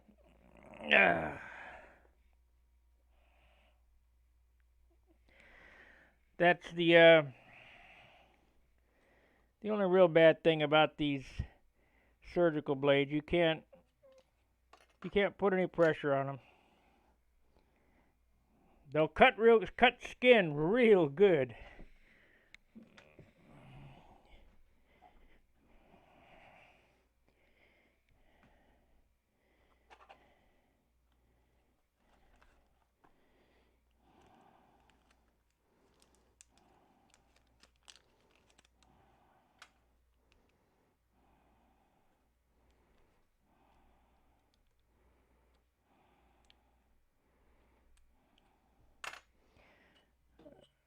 Okay.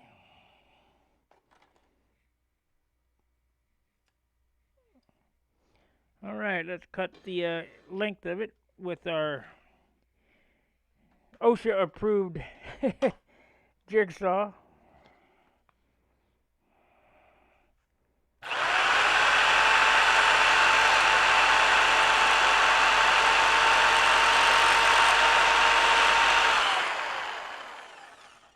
Don't do as I do, do as I say.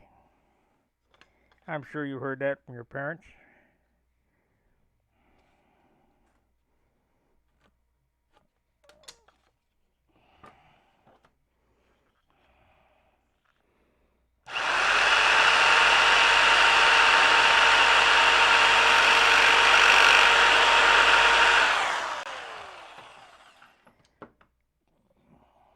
Tool disclaimer.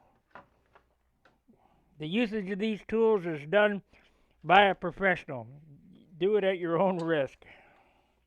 So these will be used for the landing gear. These are pretty heavy, but these are super important. Of course, we're going to whittle some of this out of this.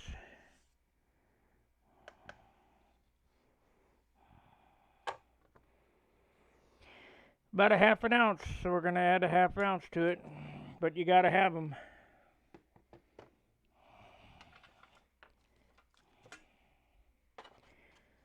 Looks like I can start cleaning off this scrap.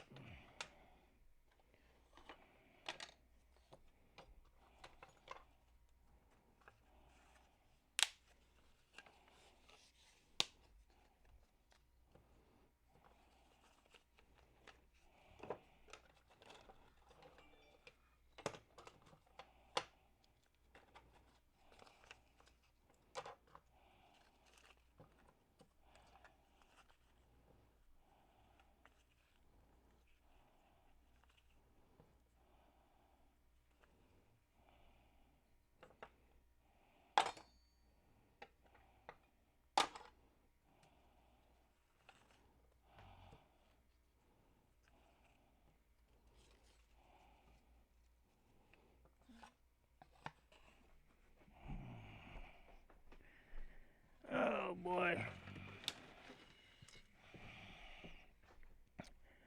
Let's see how many watchers we got going on here. Oh, Witch Grit sandpaper. That's 320.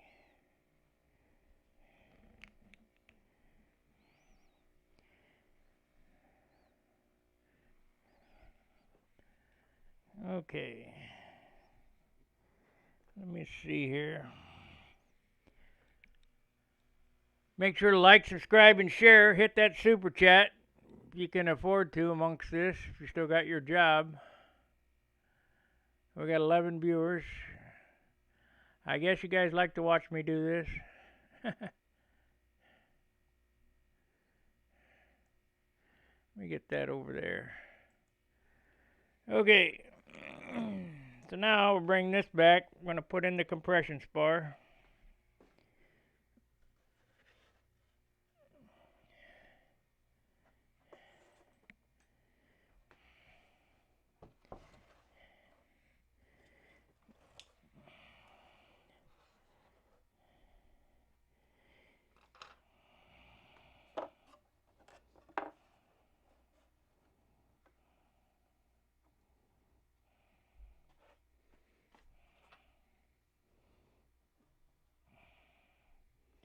So I still got to cut the angles in this.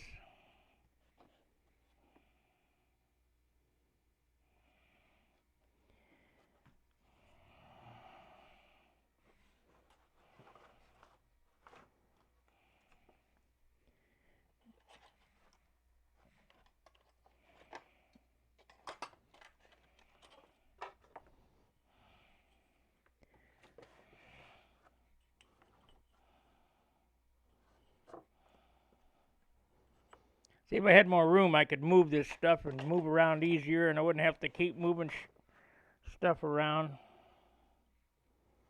Aggravating.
Now, in order to make these lighter, like I said, they were a ½ ounce, we're going to cut some of the material away from it. We don't need all this lumber. So, we're going to need the center section, so we'll make a mark there and a mark there.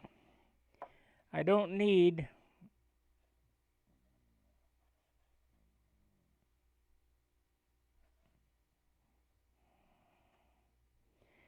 you know what, I don't need any of that stuff. Okay. See, here's this engineering on the fly. So we'll cut one of these and see if I think that it'll suffice. I think it will.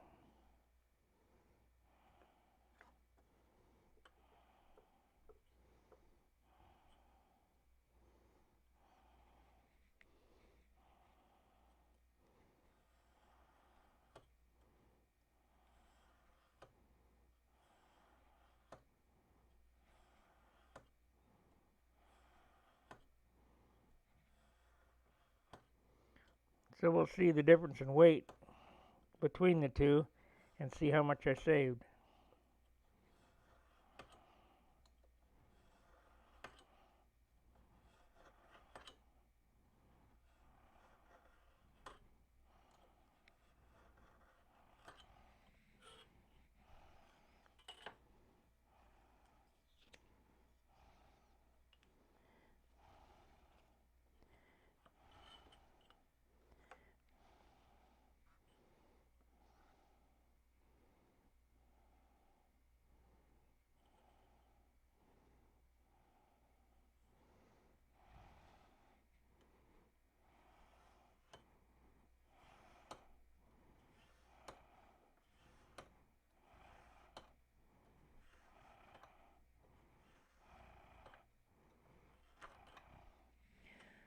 Okay, so I've cut that big piece into a piece this size, which we'll see how much weight that I saved. So I got this and this. And this is how you build a light airplane. You have to save weight on every piece. Okay, that piece there weighs 0.3. Let's go with grams.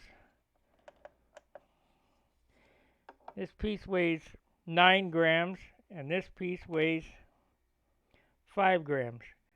So I've saved a 1/4 ounce by cutting the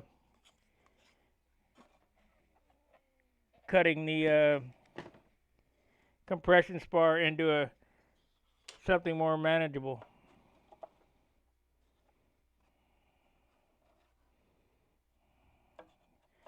Tick mark, tick mark.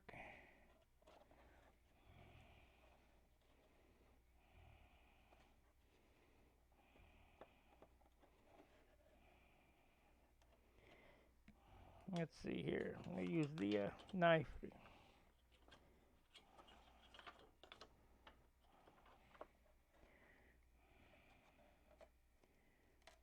Ah, broke it.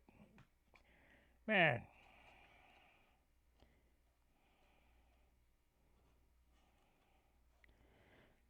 It's the only bad thing about using 3-pound wood. It's delicate.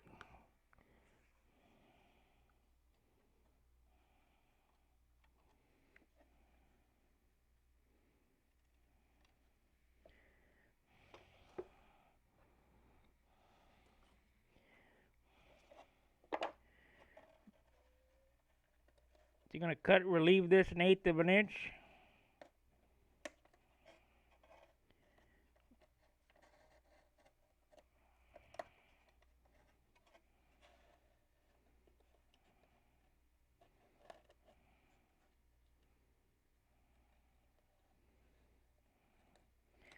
Without this piece that I'm fitting up now, the wing will fold. Guaranteed.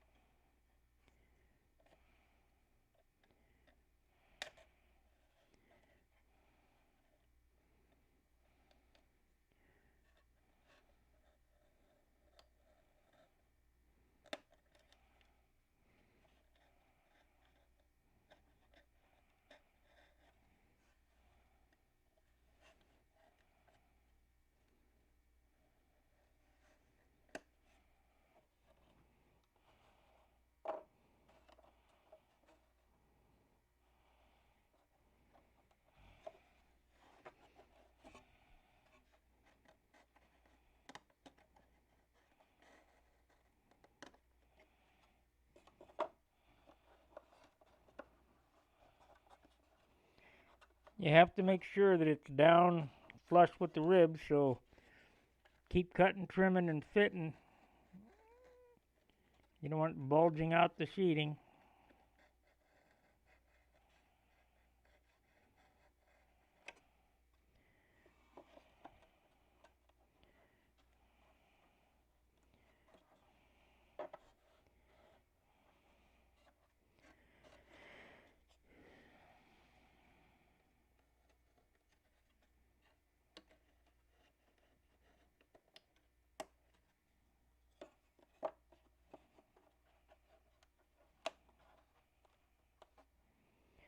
Okay, that's fit. This spar on an inside loop is in compression, and on the outside loop, it's in extraction. So it's pulling and pushing, and it holds the spar. It holds the whole wing from folding up, and that 1/4 ounce of wood is what does the whole job on the whole airplane. Of course, you got to remember that the way that I build airplanes, every part is keyed to another. So this is keyed to the spar, which is obviously keyed to the ribs and so on and so forth. But this wing locks into the fuselage because the tank is sitting back into the wing. So it's Lincoln logged into the fuselage. The bell crank is sticking out and it's locked into the fuselage with a piece of plywood from side to side. So the center section of the airplane right here is where this is the business end, so to speak.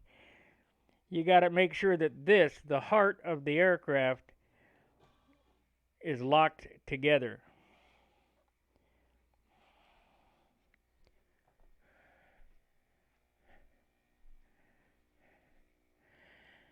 Stingray, that is going to be a Super Tiger 60. It's a Brian Gardner Super Tiger 60. Thank you very much, Richard D. No, that's not a normal building space. That's just what I have to work with. And this is a Big Tucker special. The question from Mike Allen is, on tip weight building a profile, a Harpoon 50-inch wing inboard panel longer than the outboard. Plans call for 1 ounce of the plane laterally bounces with a half. Yes, that's true, but add your lines to it. The reason for the tip weight is not to get the airplane to balance, it's to get the airplane to balance with the lines. The line weight is what sags the wing down. So the longer the inboard panel, the less tip weight you have to use. Don't worry about the rollout or whatever. You have to fly them. What that long inboard wing does, it generates more lift, meaning that it will lift the weight of the lines as it goes around the track.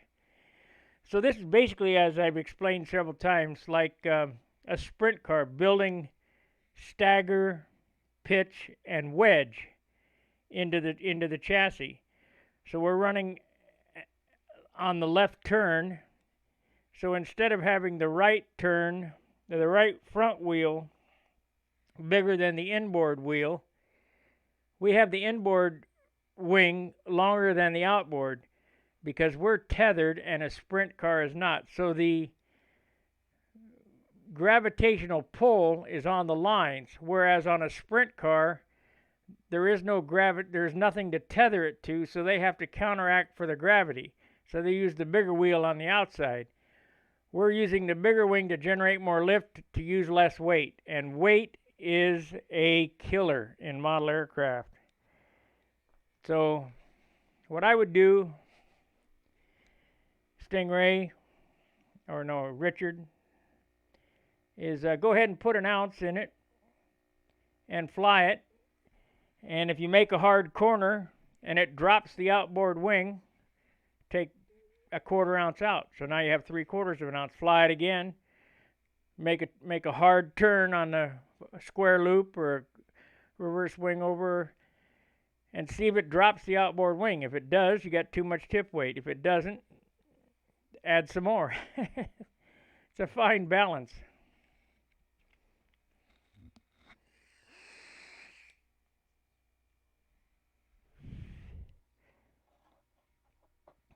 You know, I probably could get some more out of this if I wanted to bore some holes in that, but I don't know. I've done it this way for so long, we'll just leave it like that.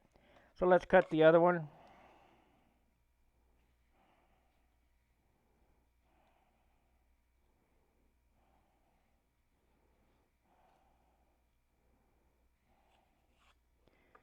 So we'll do it custom. We won't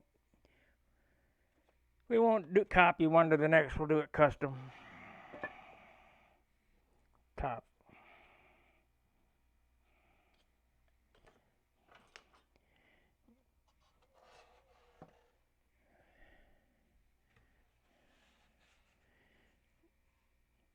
Remember, you can go back and check all the videos on this airplane. It's only a week old. The actual work on it.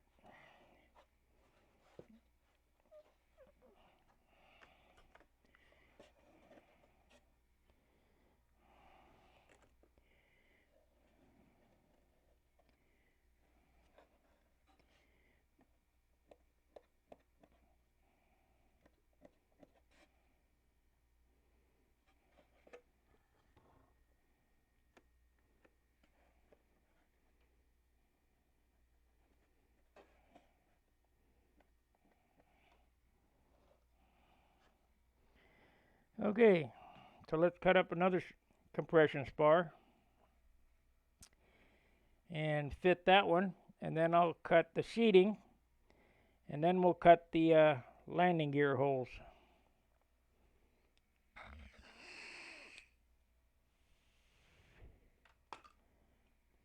Are you guys bored yet?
Okay.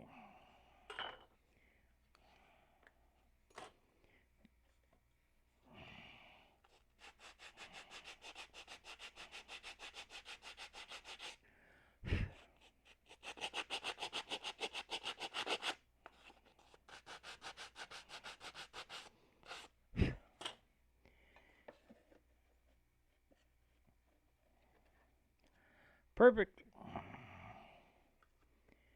Perfect, perfect. Can't ask for anything more than perfect.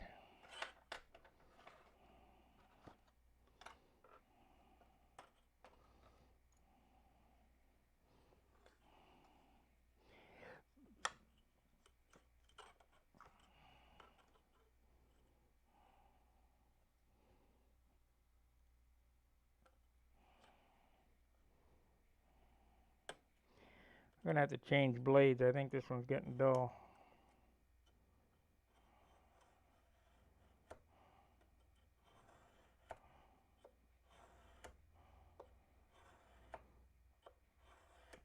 It's kind of like cutting bone.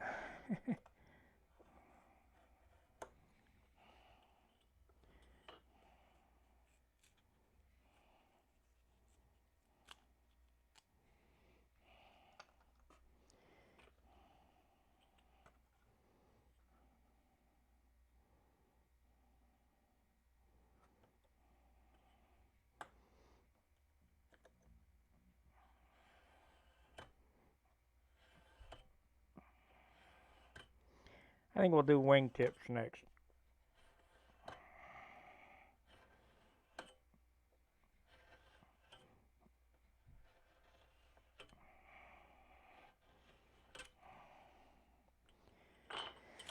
Okay.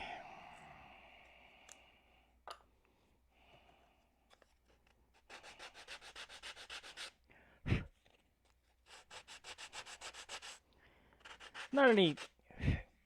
It's not any faster to build a kit than it is to build a scratch airplane. I don't think.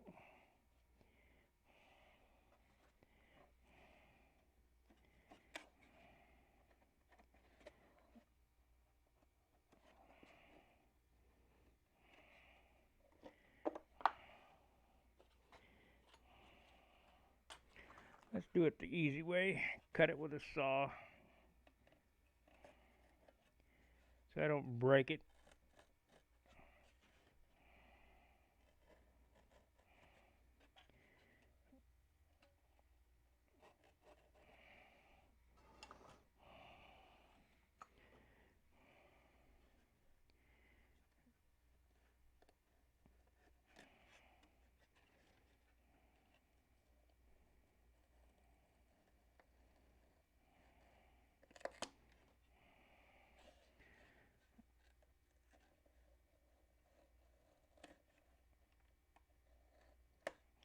This is epoxied in. This is another spot where you don't skip on epoxy. This is what, like I say, this holds your airplane together.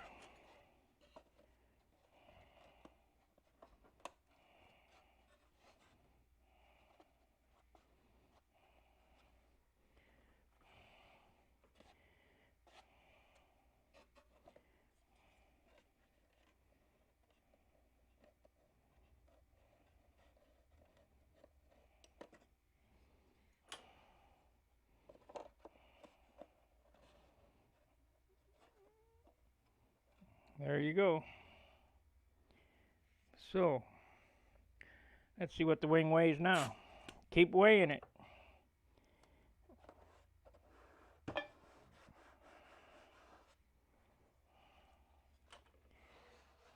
We're gaining 70 ounces.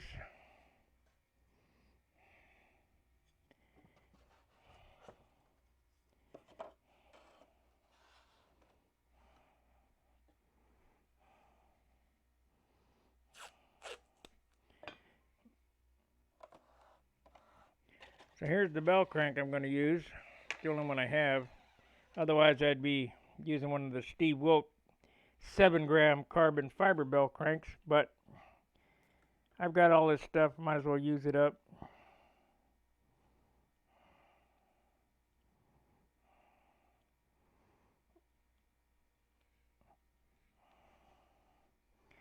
It's done, ready to go. I do this just to kind of give me an idea where I'm going to be. Any guesses on the weight as you see it here?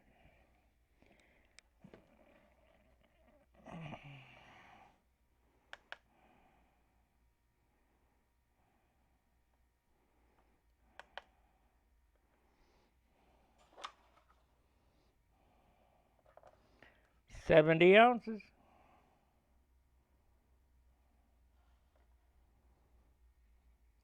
6.4. 6.4 with the bell crank. So we got the tips. That's going to be 7, 8. Yeah, it'll be 8.5 ounces. Tip weight box. You know, you just can't build it any lighter than this. I don't know how. I don't know how you could build it any lighter. It's 3.5 pound wood. Minimal amount of glue. There's just so much wood there that it has to weigh something. I mean, everything has a weight.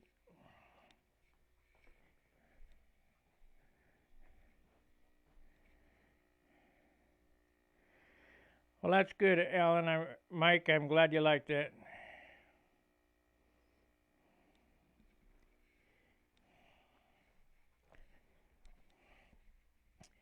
So we're at 6.4 grams, or let's say 6.5 ounces as it sits here with the bell crank and the compression spars.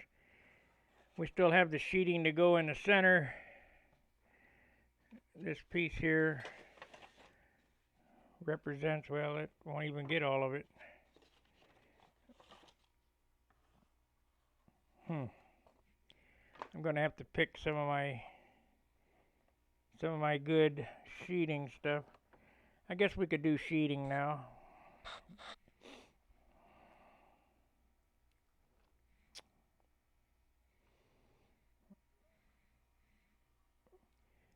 Just I'm gonna take a break for a second.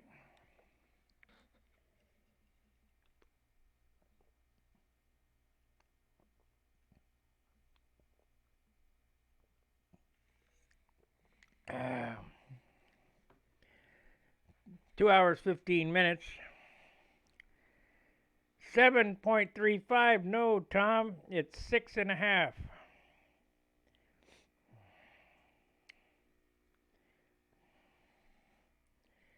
We can't have no 7 ounce where we are here.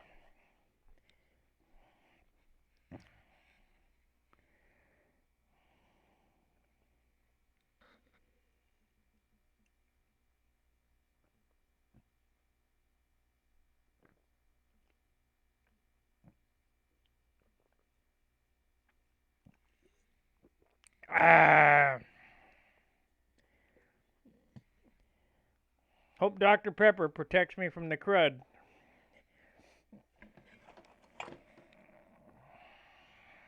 I have a unique diet, so maybe I'll be protected from the crud.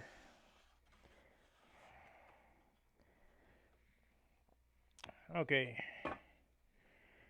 Need to get into the secret stash again. Get one stick of wood out of here.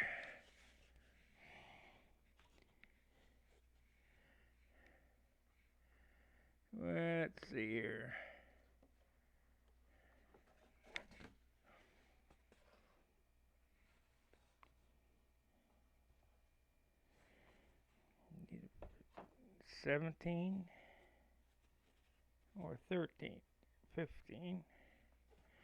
I guess we'll use a 13 on here. If you guys don't, there's 16, 15, 14.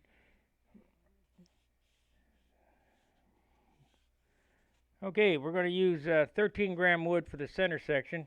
That's 4 inches by 3/32 by 36 inches long, 14 grams or 13 grams. Check out and see what the weight of that is using the balsa density calculator on the racing forum. Let's see. This piece will work.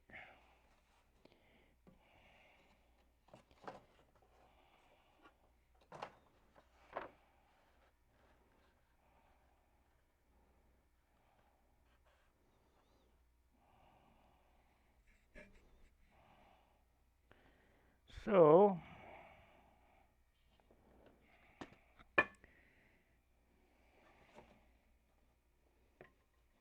where's my square? I don't know how you guys do it. How anybody builds in a spot this small. I mean, I've done it, but I hate it. My shop at home in St. Louis is so much nicer. Working over John's is so much nicer. I can't quite get as much done over John's as I can here, but you know, it makes for a better show, better broadcast. There it is. Okay.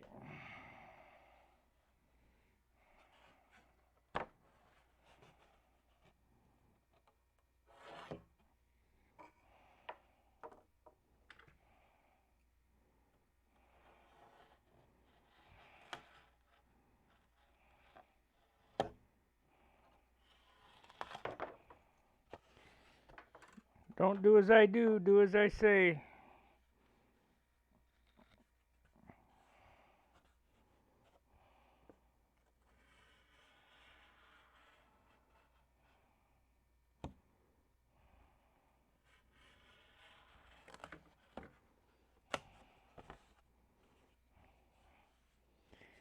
Yep, I knew it. Just wasn't going to be enough.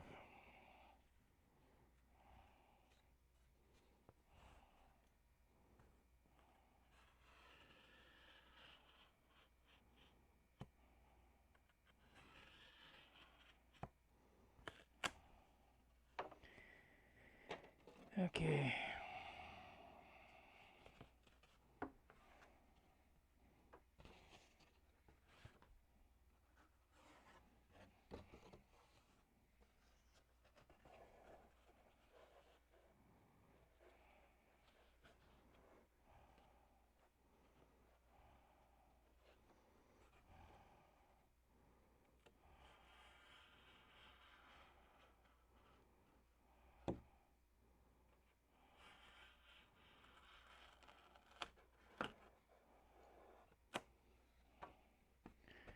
All right.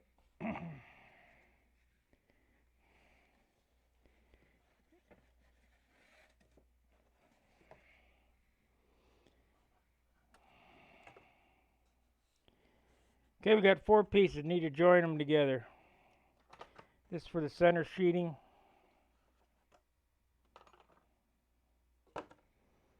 Need to set this out of the way so I got room.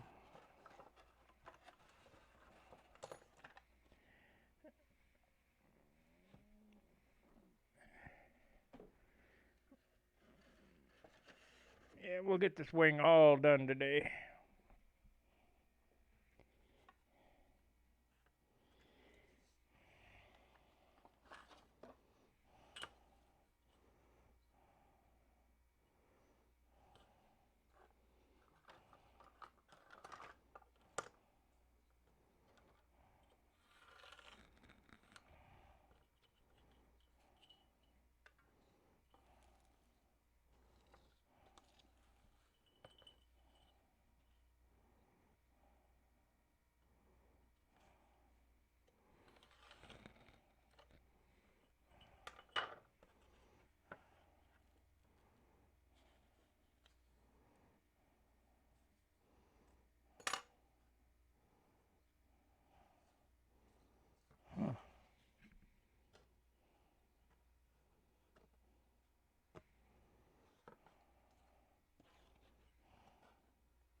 Odd.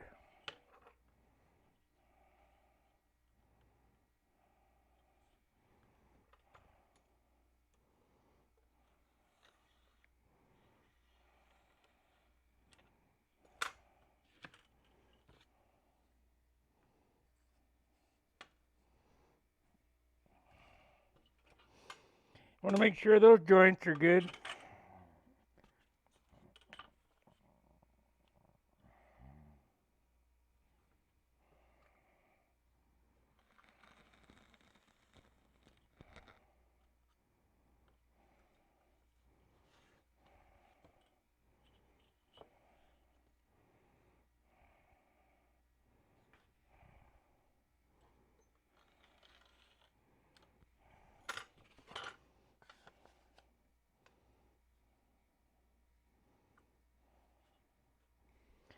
Okay, we'll join those together.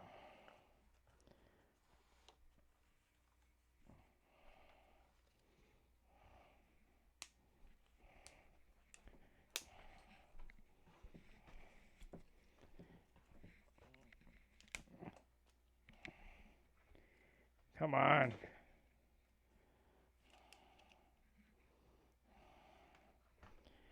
Got to untangle my headset here. I'm all tangled up.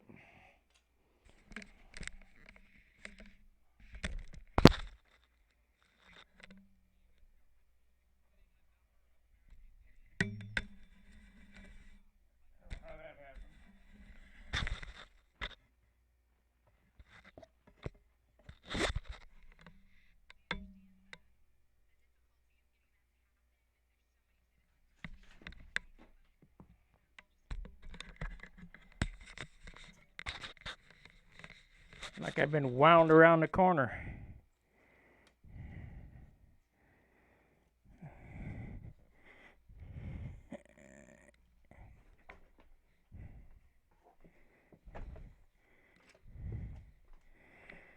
Okay, need some wax paper.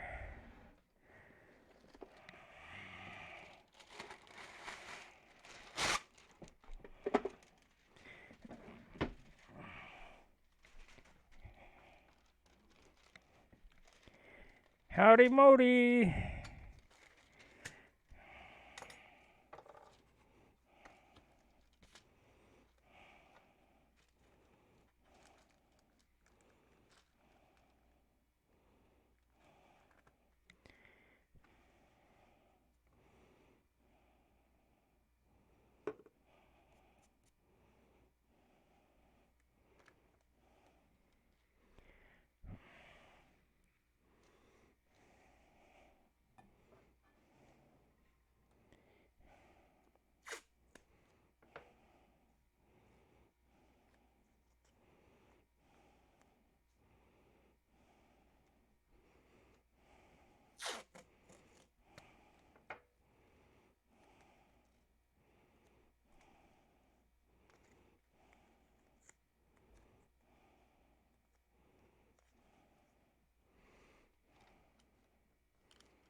One.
the bottom out. So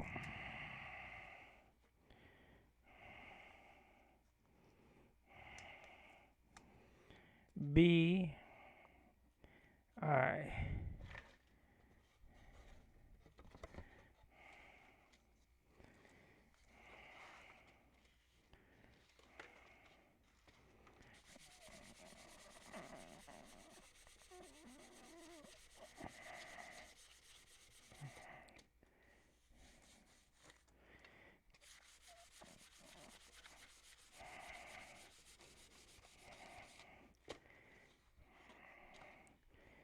T I. Let's see. Yeah. Okay. So now let's put the sheeting on it.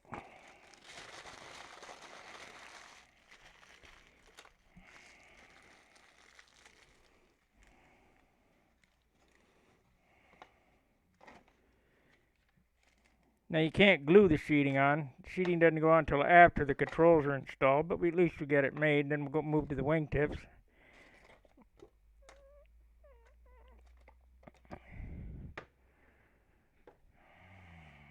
So we got 5. How many hours? 6, 8. We got about 8 hours in the whole airplane. It's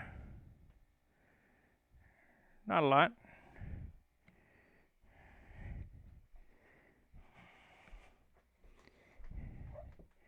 It'll take me longer than that to clean the mess up.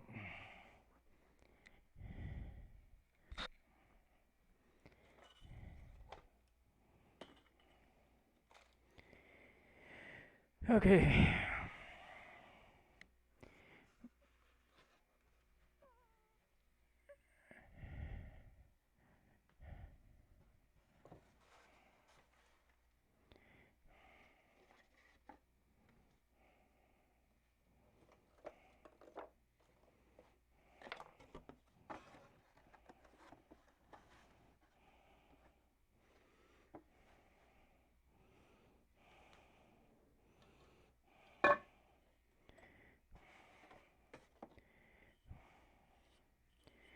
I wish they'd make a ruler that really worked. I need an old school ruler, wooden ruler. 6 3/8. 6 3/8.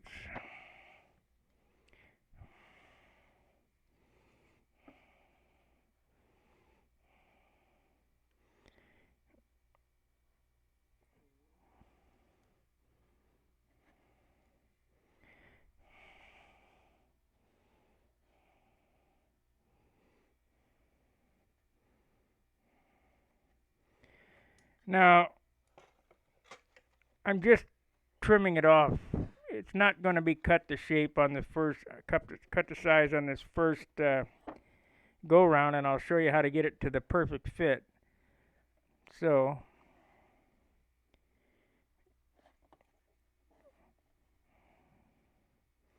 cut a little bit big, cut on the outside of the line. You want to leave the more than the line on. Just broke a rib there because I have no place to work. Damn.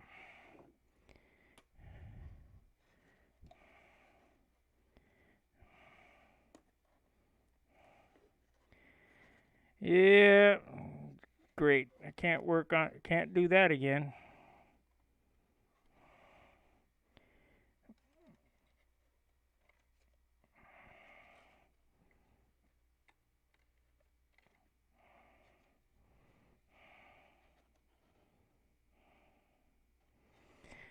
Don't get excited.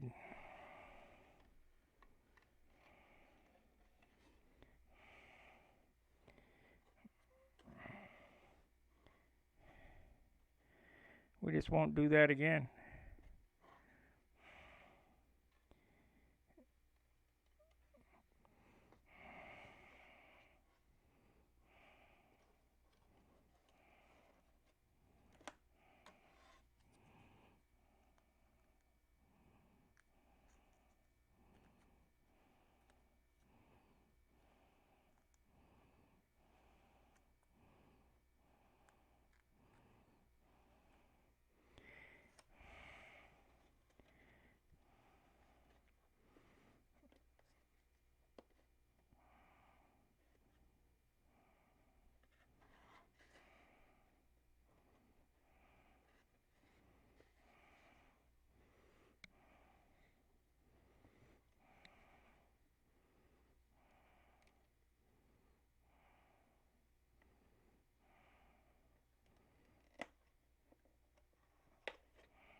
I'm just going to make a new rib for that.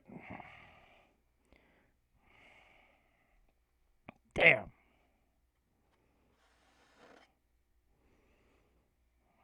Unbelievable.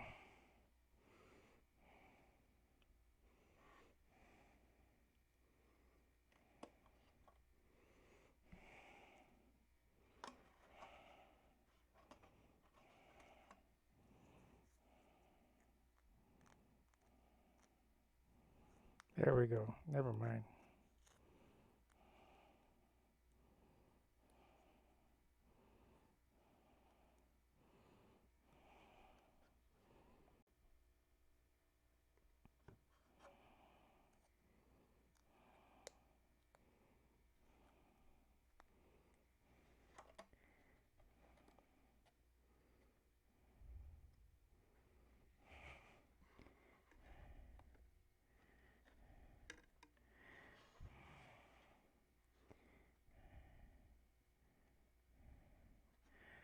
Don't get excited.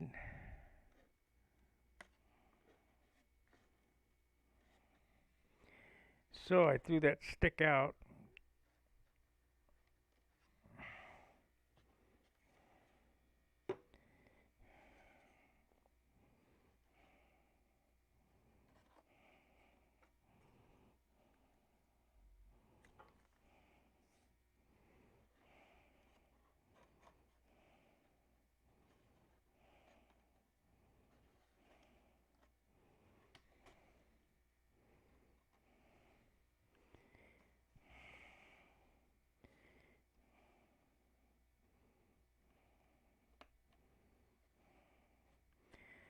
Well, it broke a rib, scabbed a piece on.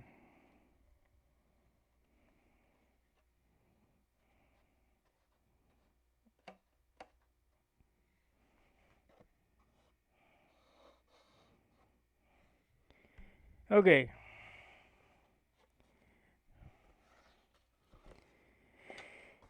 Okay.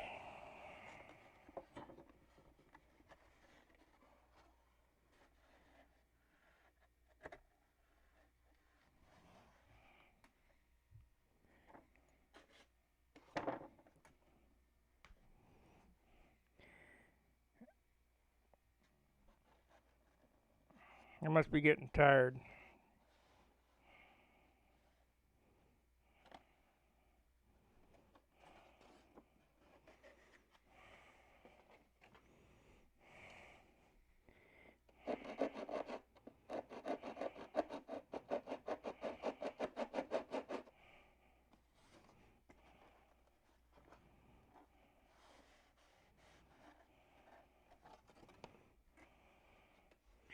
Must be getting tired.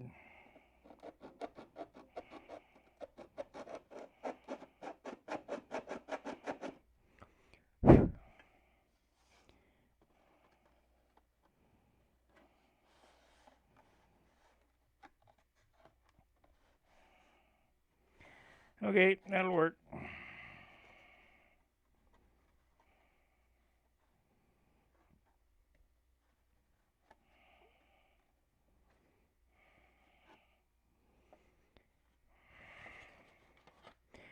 So we know we can't cut on the wing again or else we'll break a rib, so this wood is just way too soft.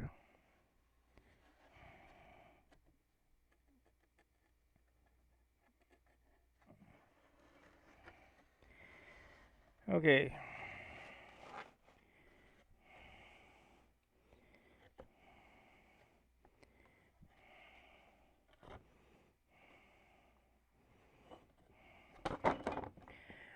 I'm getting aggravated. Come on, give me some damn room.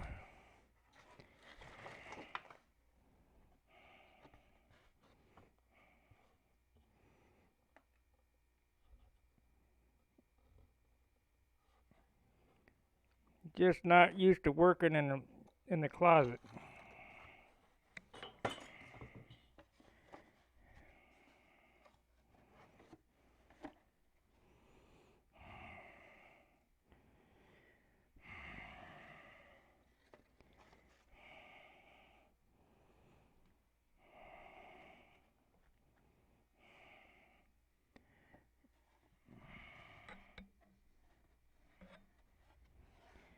Okay.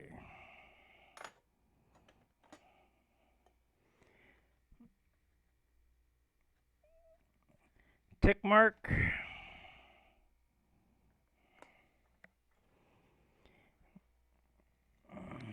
Hopefully I can cut this and not break it again.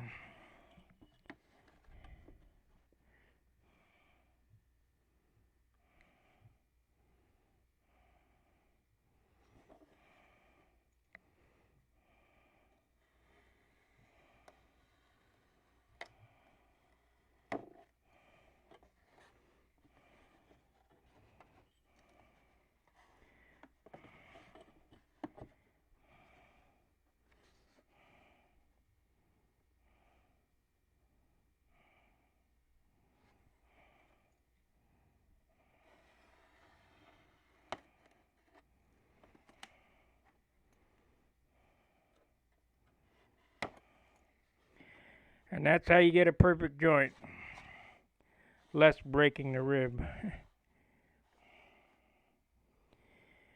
So now we have the perfect joint, we have to make the perfect look.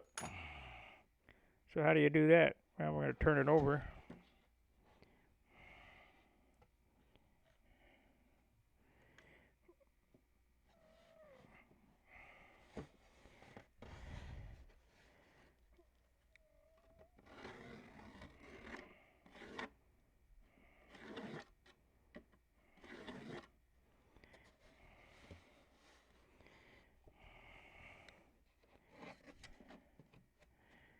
Ah, moved.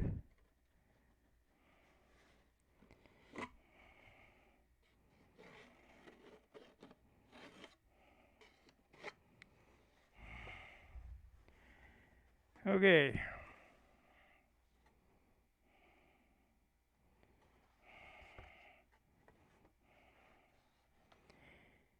So,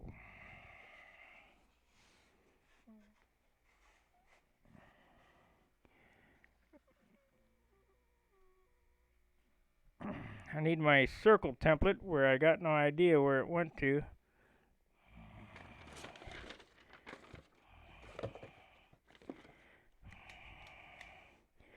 I got so much stuff in little boxes, little here, little there, not there, not there, not hanging there.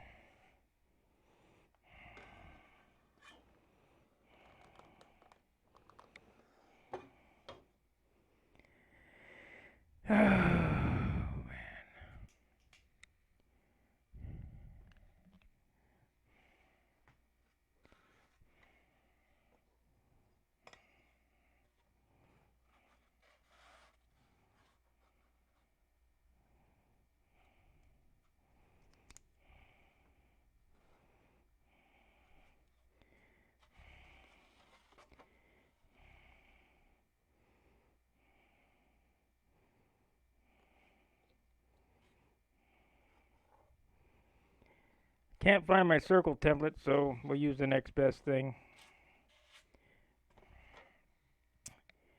I need a tighter circle for there.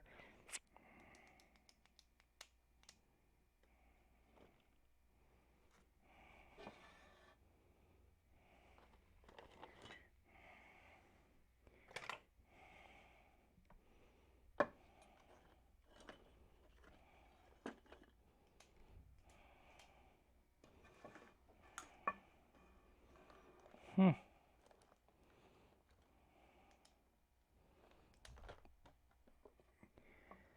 Well, let's see what it looks like with the big one on the back. I don't think it'll be.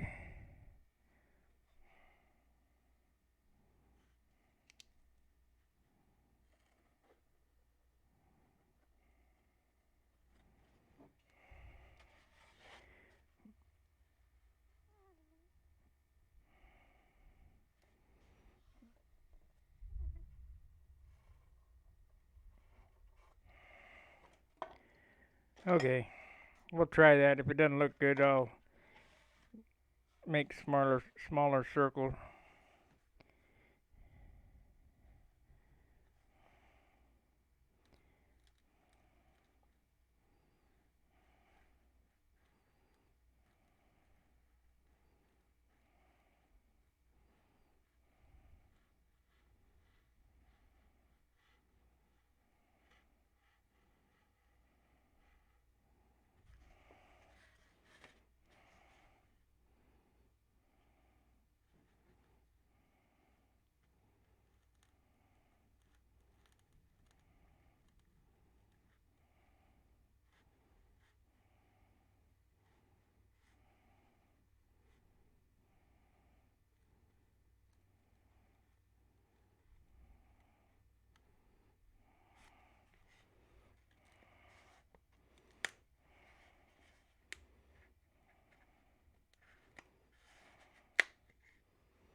Okay, we got our first, we got the top sheet done. Let's see what it looks like.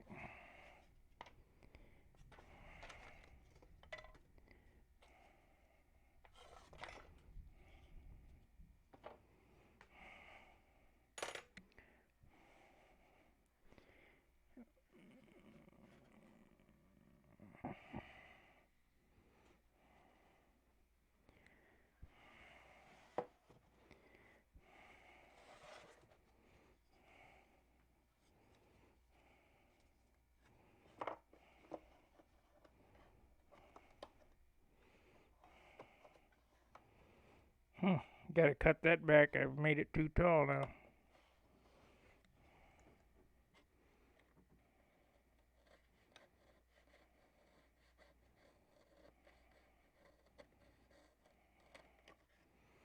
So that means that may be too tall too.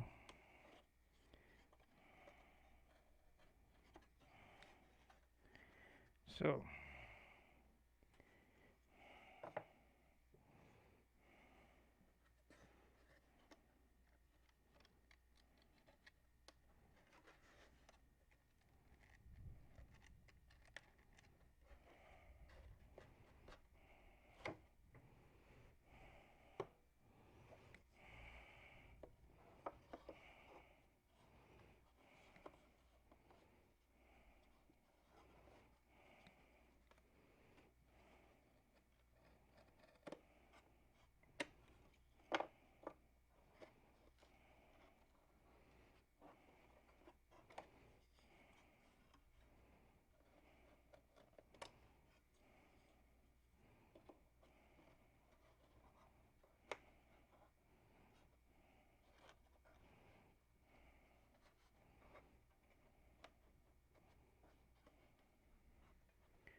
well, I hear the thunder going on.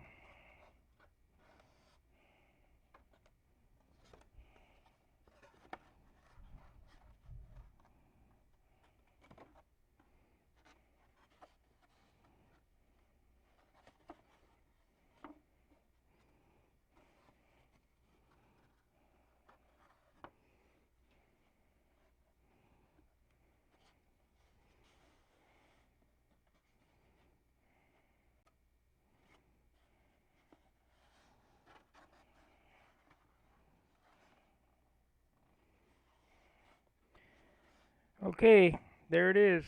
That's the first piece.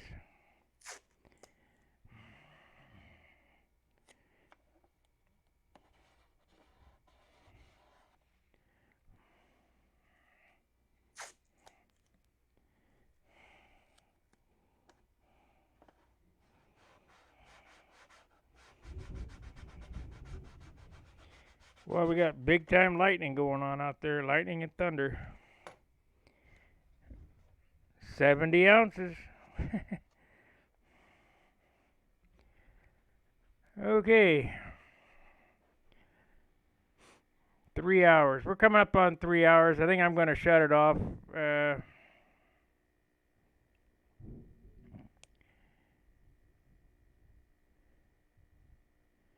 And maybe I'll be back later this evening when I get some more stuff done. All right, guys. Thanks for watching. Like, subscribe, share. And until I see you again, fair winds, tight lines. See ya.